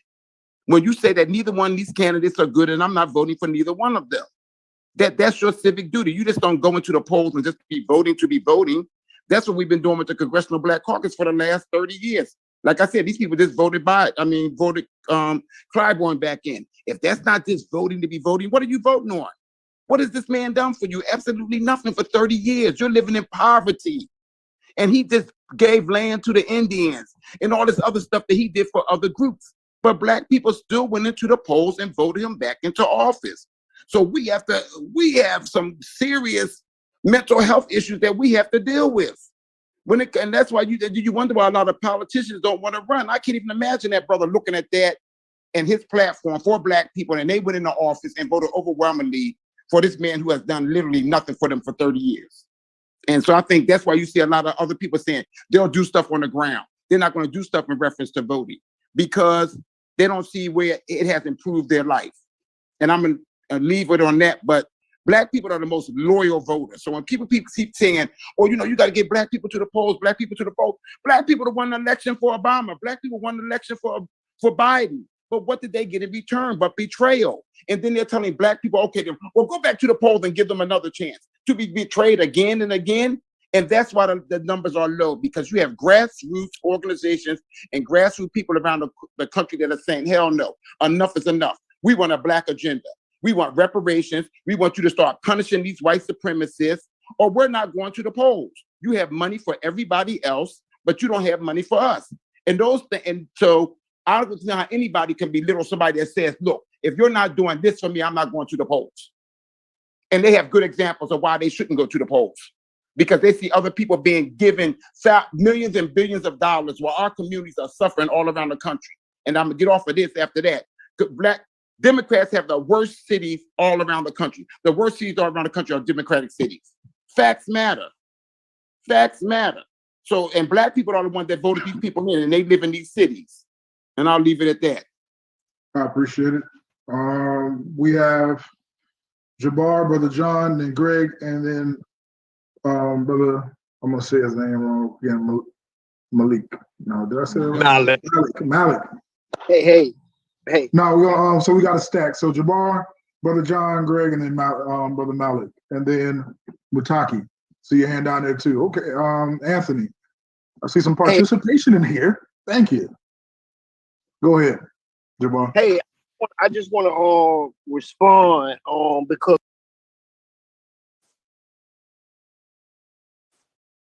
You muted yourself, Jabbar, so we can't hear you. Okay. Thank you, Brother John.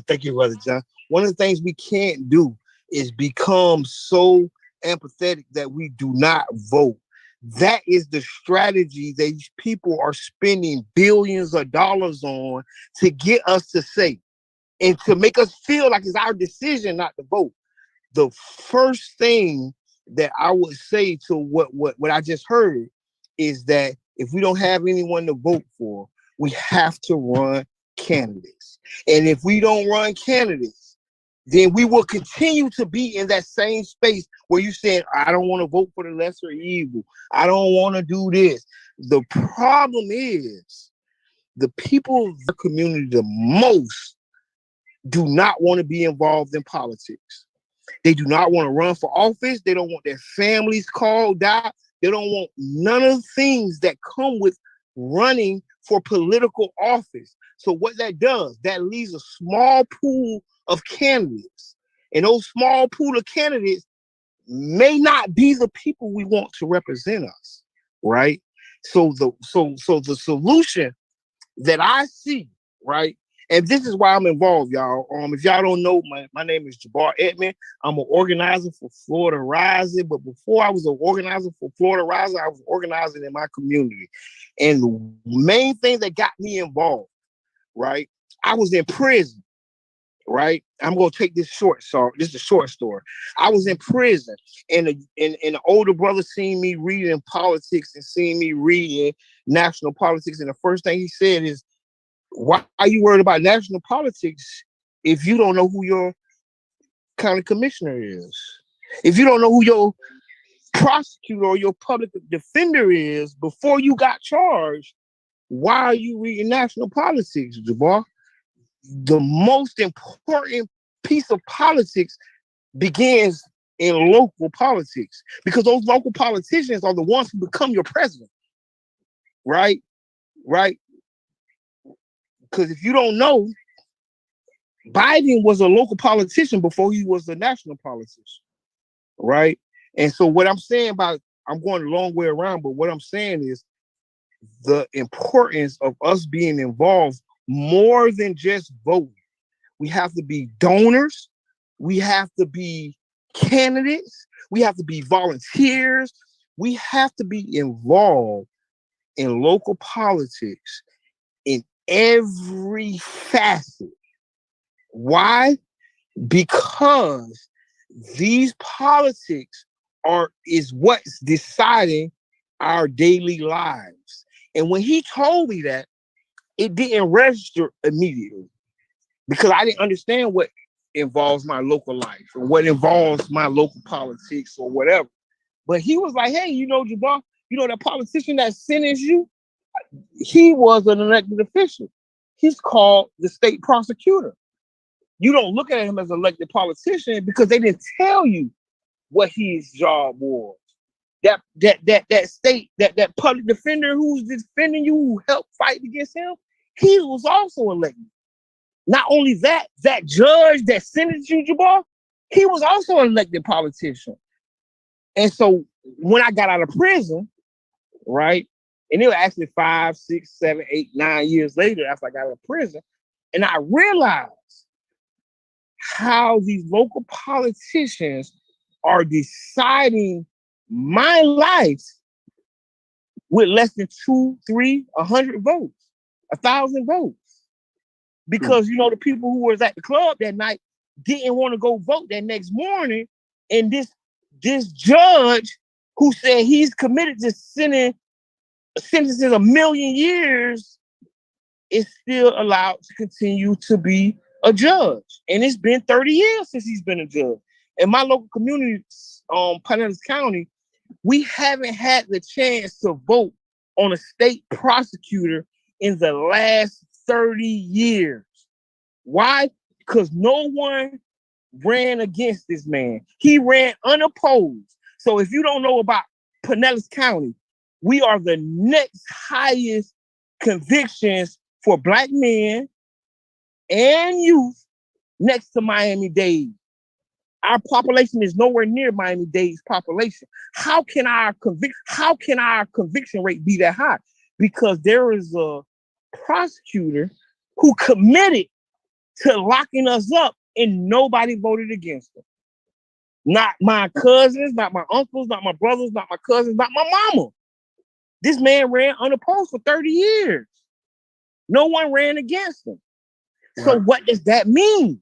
That means we have to get involved. We have to run candidates. We have to finance candidates. So my wife is an elected official. She could not become elected official if people didn't finance the campaign, if people didn't get behind her and vote for her to make her an elected official. But the problem is, when we come to state attorney, there's nobody doing that. When we come to certain commissioner seats, no one is supporting the candidates. No one is volunteering for the candidates. No one is putting money behind the candidates. And that's up to us. We can't ask someone else to fix our condition if we're not willing to fix it ourselves. That's all, fellas. Thank you, Jabbar. I appreciate that, and everything that you said is absolutely right. And that's some of the things that we wanted to cover on this call today about how it connects. So you definitely did that for us. We have quite a few people in stack. We might go a little bit over time, but that's perfectly fine. We don't get charged extra for this space. So we have Brother John. I think we listed the stack. And then when we close out after everybody speaks, Dwight does have something that he wants to show us before we walk away, but we do have a little bit more information. So we're going to jump right on that stack. So we were at Brother John. You up? Thank you. And Mr. Edmond really covered a lot of what I was going to say. So I try not to be redundant to make space for other people. We've been talking a lot about the people who run for office and also the process. And one of the things that I think is important to highlight for me and why this is significant is because the city council chair in St. Petersburg, the city council chair controls the agenda. So we are right now advocating for a housing state of emergency to be declared in Pinellas County. That would not get put on the agenda to be discussed if it wasn't for the chair of the city council. And this chair, quite frankly, is not someone who's been supportive and friendly to us at all, but they did call a special meeting for us to be able to have a hearing on this particular resolution. Why am I saying that? I'm saying that because that same person was elected by a margin of 2 votes. So in the primary election, the person who came in third, she got 2 more votes than that person. And now she's the chair of a city council. That's number one. The other part of what I'm hearing is about the agenda. And when we talk about holding people accountable, what are we holding them accountable to?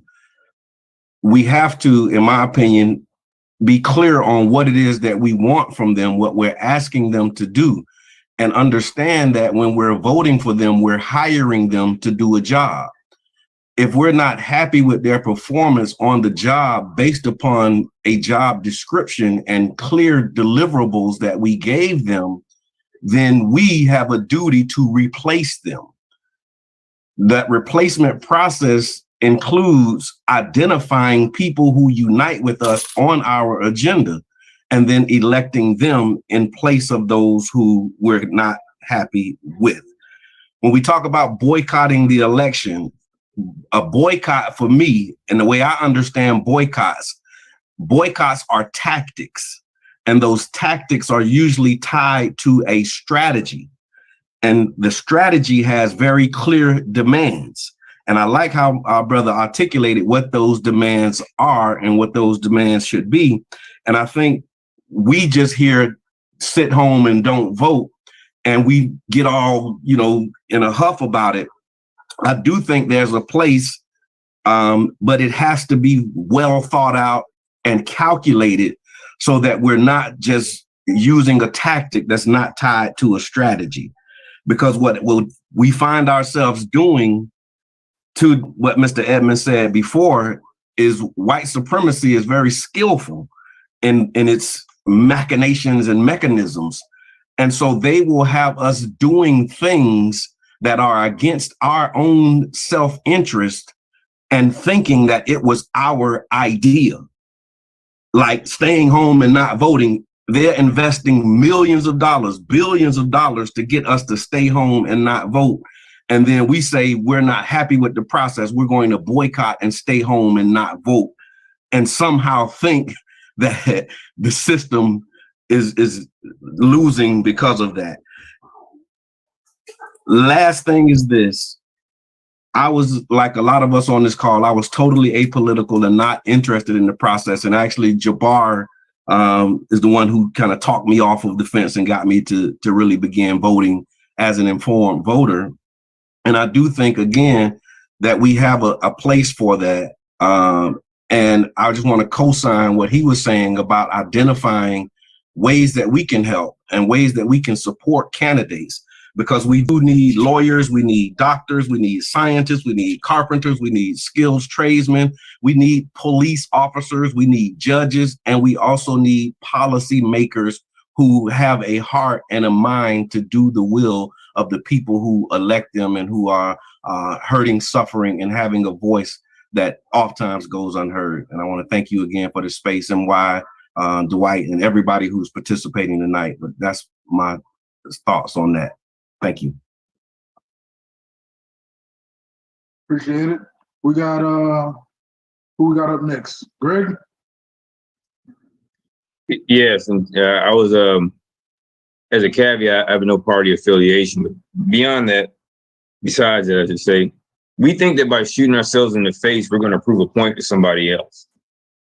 And when you choose not to participate in processes that ultimately affect your way of your existence, it doesn't make a lot of sense. And I'm going to say this: when I was 17, and I don't know what I was thinking about joining the military. My two retired parents, and I've heard a couple of times this thing about healthcare.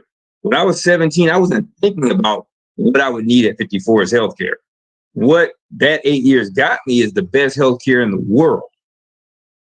I've heard people, the horror stories about the VA, that they've taken great care of me because I successfully fulfilled my military obligation. But it doesn't make me forget everybody else. And I'm telling people, if you think that the white supremacist agenda would not appreciate you not voting, you're crazy. I've done dirt for this country. And I tell people all the time, the most racist environment I've ever been in was the military.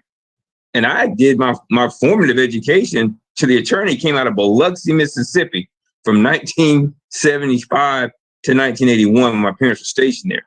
So I've seen Klan marches, I've seen these things. And I almost was kind of like the spook that sat by the door. So I had opportunities that were presented by me, not necessarily because of me, but because of the world in the environment my parents raised me in. We have got, and they taught me then to participate in the process. And there's a difference between being a Republican, a conservative, a Democrat, non-affiliated, but you better vote in an area that best represents not only your issues, but those are the people that you care the most about. I believe in holistic healthcare. I believe we should have national healthcare. I believe in all these things. And what we're doing as a community is we're not focusing on our school system. We're not participating. I was a member of a PTA. My kids went to private school. I'm at a school in the neighborhood. There's no participation. We keep asking for something that we don't want to participate in. And by the way, if you want voting rights legislation passed, you got to participate in voting. You got to put people in office that are going to make sure it comes to the floor. The reason you have so many federal judges, which I didn't care so much about Hillary, I cared about the fact that she could appoint federal judges. And when you talk about the issues that many people here have, and I thank God that so far I don't have a felony issue, who appoints your judges? Your governor and your president. Who makes sure your federal judges get their confirmation? The head of the Senate. And who was the head of the Senate when President Obama was the president? Mitch McConnell. Didn't he table over 400 bills that the House passed that got to him? Well, as the head of the Senate, and by the way, just read Article 1 of the Constitution, it's the civics. He can do that. He doesn't have to bring it up for a vote. So when we sit here and say, and that works for the same for your state government as well. We're not participating, yet we're wondering why we have these issues, and it doesn't make sense. If I go into the white neighborhoods at the town hall meetings, if they have something that they are concerned about, they're there in mass.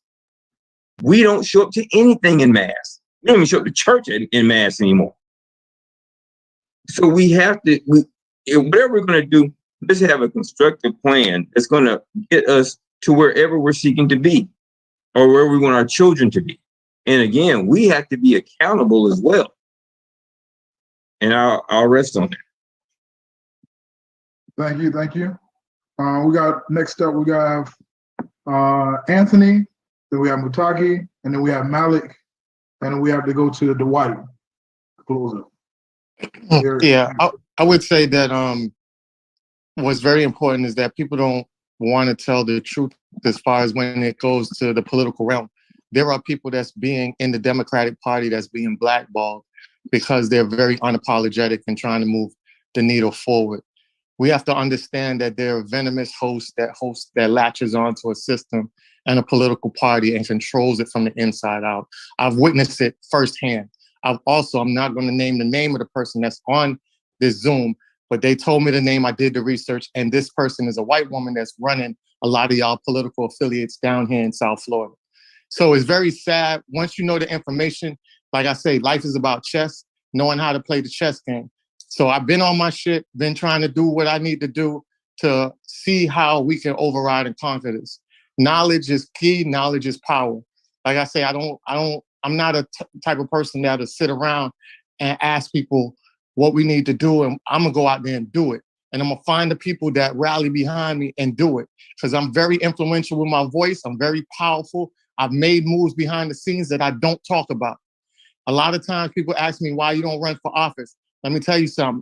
If I didn't value my family, I would have ran for office. I'm not scared of nobody taking me out. I'm scared of what they would do to them. And it's been done before. I've tested the waters and I had police officers follow my family. So, I do what I need to do in a strategic way and do it in a way where it's safe, it's also powerful, and I'm under the radar. So, like I say, I just wanted to bring that point up because nobody really wants to point out that side, but a lot of people do get blackballed within their own political party. And I'll rest my mic on that. Appreciate it, brother. Mutaki? Yes, I just want to, I think you have brought up like possible solutions to, I think, the issues. So I kind of listed a few I think that we could start planning or looking at like moving forward. I think one is to do candidate trainings. I think, we talked a lot about like building a bench and having candidates ready to go. I think we have some very, very powerful people like in the community that would be great but they just need kind of that training in order to know what to do to run. So that goes from everything from, you know, networking in order for them to raise money to, you know, phone banking, text messages, like field work, everything that it takes to run, how to make policies, how to build an agenda, how to handle a candidate forum or debate. So a candidate training, I think, will be important for us to do. Candidate forums, I think I like to do candidate forums and ask questions unapologetically about issues that pertain to the Black community. Invite all the candidates, ask them important questions. And, you know, people brought up earlier, well, how do you hold people accountable? When you ask them those questions, you get them on record as far as what, you know, like, you know, on some issues that's important to the community, then you can hold them accountable in the future. Community meetings such as this, but don't broadcast it on Facebook. I think we need to be, you know, get together a lot more. The Black Panthers did it, you know, they did it during the Civil Rights Movement. You know, we need to get together, we need to talk. This is how we organize, this is how we build our policies, this is how we build our agenda, and you know, kind of infuse those into the trainings, into the forums. And not only candidate training, but training for the community on how to run campaigns. Like the community can run the campaigns for the candidates that we want. So how do we be the field, or how can we be field organizers? How can we help fundraise? How can we help get the word out about candidates and all those things? So not only candidate training, but community training on running campaigns. I think it's something that we should start training to do. And then as individuals throughout the year, we should attend city commission meetings, county commission meetings, school board meetings, in order to learn the policy, learn what's on the agenda, learn how it's done, so we can be ready once the election starts. So those are some solutions I think that we should add to our list, like moving forward.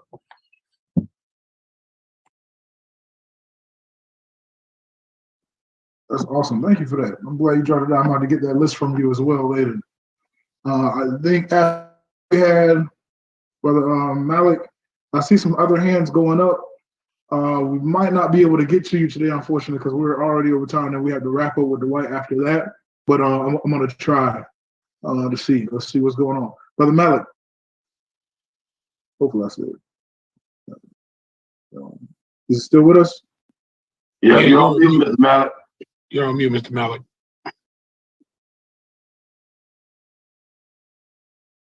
You're still on mute. I think he might have cut himself off. Okay, now There we go. we are living in a word environment to make people all the words that we're using were taught to us by someone else. So we're following a narrative for the most part that has not been good, that is not good for us. A lot of the leaders of yesterday, or the people that have been in power, have been a part of the system. They could not have those positions if they did not support the system for the oppression of the people that's Black, you and I. This mentioned Claiborne over in Carolina, and what he has not done, but he's still getting put in office. He's supported by the environment that want to put him there because he is good for that system, for what they want to continue to do. Look at the environment that we're living in and develop a word environment that creates for ourselves. I'll go back to this. All you guys have some excellent information. And the last brother, I don't forget his name, suggested we bring these things together. Yes, let's bring these things together. And when we get this thing where we need it to be for to support people in the community, support people that's going to be getting rid of white supremacy, white policemen that would shoot a man down in the back, no accountability, all these things. When we get our program together, we can look at these things collectively, and what is it going to do? It's going to help those people that were afraid to stand up. It's going to help our grandmothers. It's going to help our wives of children. It's going to help the future that we will be able to establish. And I think this is what we have to look at, being strong and directional. The guy that was in the jailhouse, he got a good look at understanding the political system. Yes, we're going to need that. We're going to need all these things. So I implore you, like brother, I implore you, help me so we can help one. That's my folks. I'm your brother, and we're not going to let things sit or leave. It's going to take us working together. So I'm a part of a constructive and a yes, we can. So thank you for listening. And thank you, Brother Malik. And you know, your words are always super grounding. And I appreciate it from the first time I had a chance to meet you up in Tampa, and hope to definitely break bread with you again. I want to thank the brothers for being on the call tonight. I want to thank the sisters for giving us the space and listening, and hopefully taking mental notes. There's so much more that we could unpack, and so much more time that we need to do it. One thing that I'm walking away from the conversation with, and I hope everyone else is walking from the conversation with, is that we do have the answers to some of these concerns. I know that this space is very much an open space for us to get out there, but if anyone was listening, and I didn't do a lot of talking tonight, primarily because I want to process the feedback from the brothers, we answered so many of the questions that we had. Like, you know, are we going to step up? Are we going to, you know, run for office? Do we need to be the ones who name the policy for our communities? We recognize it. We have 2 eyes and 2 ears, and we see what's going on, and we hear what's going on. So I really do believe that we can turn these things into real, straightforward policy initiatives. I'm not here to talk, stand on a soapbox. What I do want to do is share with you something that I think is a good summation of what we've been thinking. If you're familiar, some of you may have seen this music video before. It actually came out of Movement by an artist out of the Ohio area called Yellow Pain. That kind of wrapped up the sentiment that we've seen tonight. So I'm gonna share that with y'all tonight. Encourage y'all to check it out. It is on YouTube, and something that I think can be used. One thing that I hope all the brothers do tonight is take this conversation to the streets. You know, the brothers who are not here on this call tonight need to hear from you as well. All right, with that being said, I'm gonna go ahead and share my screen, and hope you all appreciate the sentiment in the video. 270, more than enough to become the 44th President of the United States. He will be the first African-American President of the United States. I've been broke all my life, but I kept hope all them nights. You see business in my city? Yeah, they closed all them twice. I was just riding down Salem, all them damn potholes. I can't drive. I know y'all can fix it faster, but I know y'all won't try. Don't nobody care about us. And that's why I don't vote. Voted for Obama back in 2012. I remember that's when I had hope. He was saying, yes, we can. And everybody got less food stamps. And when I turned 21, I was still broke. I'd never vote again. I don't think I ever had a president make my life better. Did it all on my own. Ain't no politician ever do a nice gesture. I don't even know the man's name. I ain't never seen her one time ever. Tell me how she gonna help the city. What I'm supposed to do, write letters? What I'm supposed to do, blame Trump? He ain't never really gave it. Ain't nobody raised minimum wage. None of these jobs pay enough. I think they just want to keep us broke, cause they ain't putting nothing in place for us. This how all my people feel, but we gotta learn. We complain enough. Let me change it up. Everything I just said, everybody I know think the same way. See, they don't want to see us vote, and we never do, so we see the same thing. But all our votes really do count, and they'll never really let it show. So now I'm finna break it down, cause if I don't, you would probably never know. First thing first, you know back in middle school when they taught us, it was 3 branches of the government. We forgot it when we got older. It's the judicial, the legislative and executive. But all we know is the executive. That's the mayor or the governor and the president. Now, none of them three people make no laws. They just be checking them. The laws come to their desk and all they do is say no or yes to it. So when the news station tried to tell us that Barack Obama couldn't put us on, we was all salty at Obama when it was the Congress members all along. We got to focus on the legislative branch. Yeah, they the ones that make the laws. Yeah, they the ones rate how much food stamp money you get on the card. But when people that wanted to help us wanted the job, I know they probably lost. Because we ain't even know their name, we ain't know their face, we ain't know it all. So the Congress or the State House, that's legislative, they make laws. So what we want from the president is what they do. Okay, y'all? See, they election every 2 years, but we don't never even go to those. The Congress, they can raise minimum wage, but we ain't even really know it though. So you know how back in 08, when we all voted for Obama, we was all supposed to go back in 2010 and vote for the Congress. Because they the ones make child support laws. They the ones choose if your kids at school get to eat steak or corn dogs. The State House make the court costs. So if the country failed, then you can't say it's them, it's your fault. Because y'all ain't know to vote for Congress members that was for y'all. And they don't gotta leave after 4 years, and we just let them sit. See, they don't want to tell you this, they want you to focus on the president. Now the third branch is the judicial, that's judges.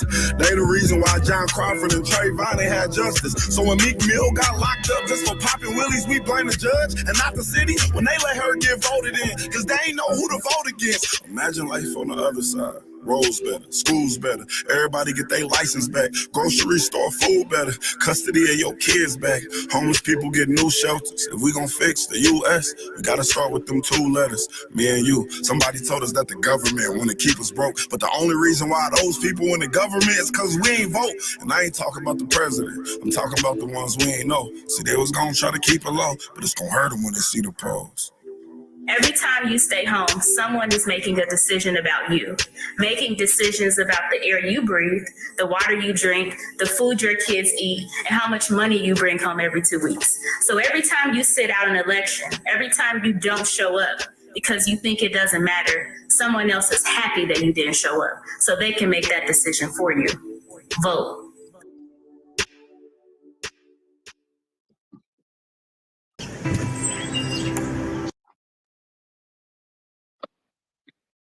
Appreciate y'all giving me that time. I do want to say, ironically enough, and the reason why this conversation is so important is because right before that video came up, when I pulled it up, was a Ron DeSantis ad. They're trying to talk to us on the same places that we're trying to talk to each other. And I just want to remind folks that we got to stay diligent about making sure we do everything we can to save our communities. So I'm gonna drop that link in the chat for y'all. Yeah. That video was hard too, man. That video was hard.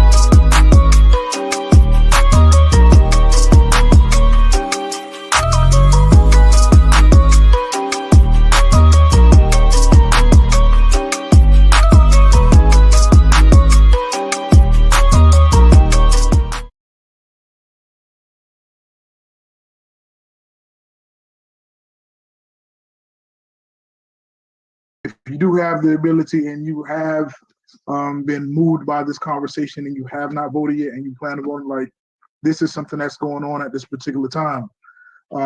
Definitely not on here to tell you who to vote for, not pressuring you, but just making an awareness statement that, you know, that's what's happening at this particular time. Yeah, so I'm gonna back out, give space to, you know, Rodney, you can go ahead and take over for a little while if you want to, if you're gonna be on the call. Right. I'm gonna put myself on mute.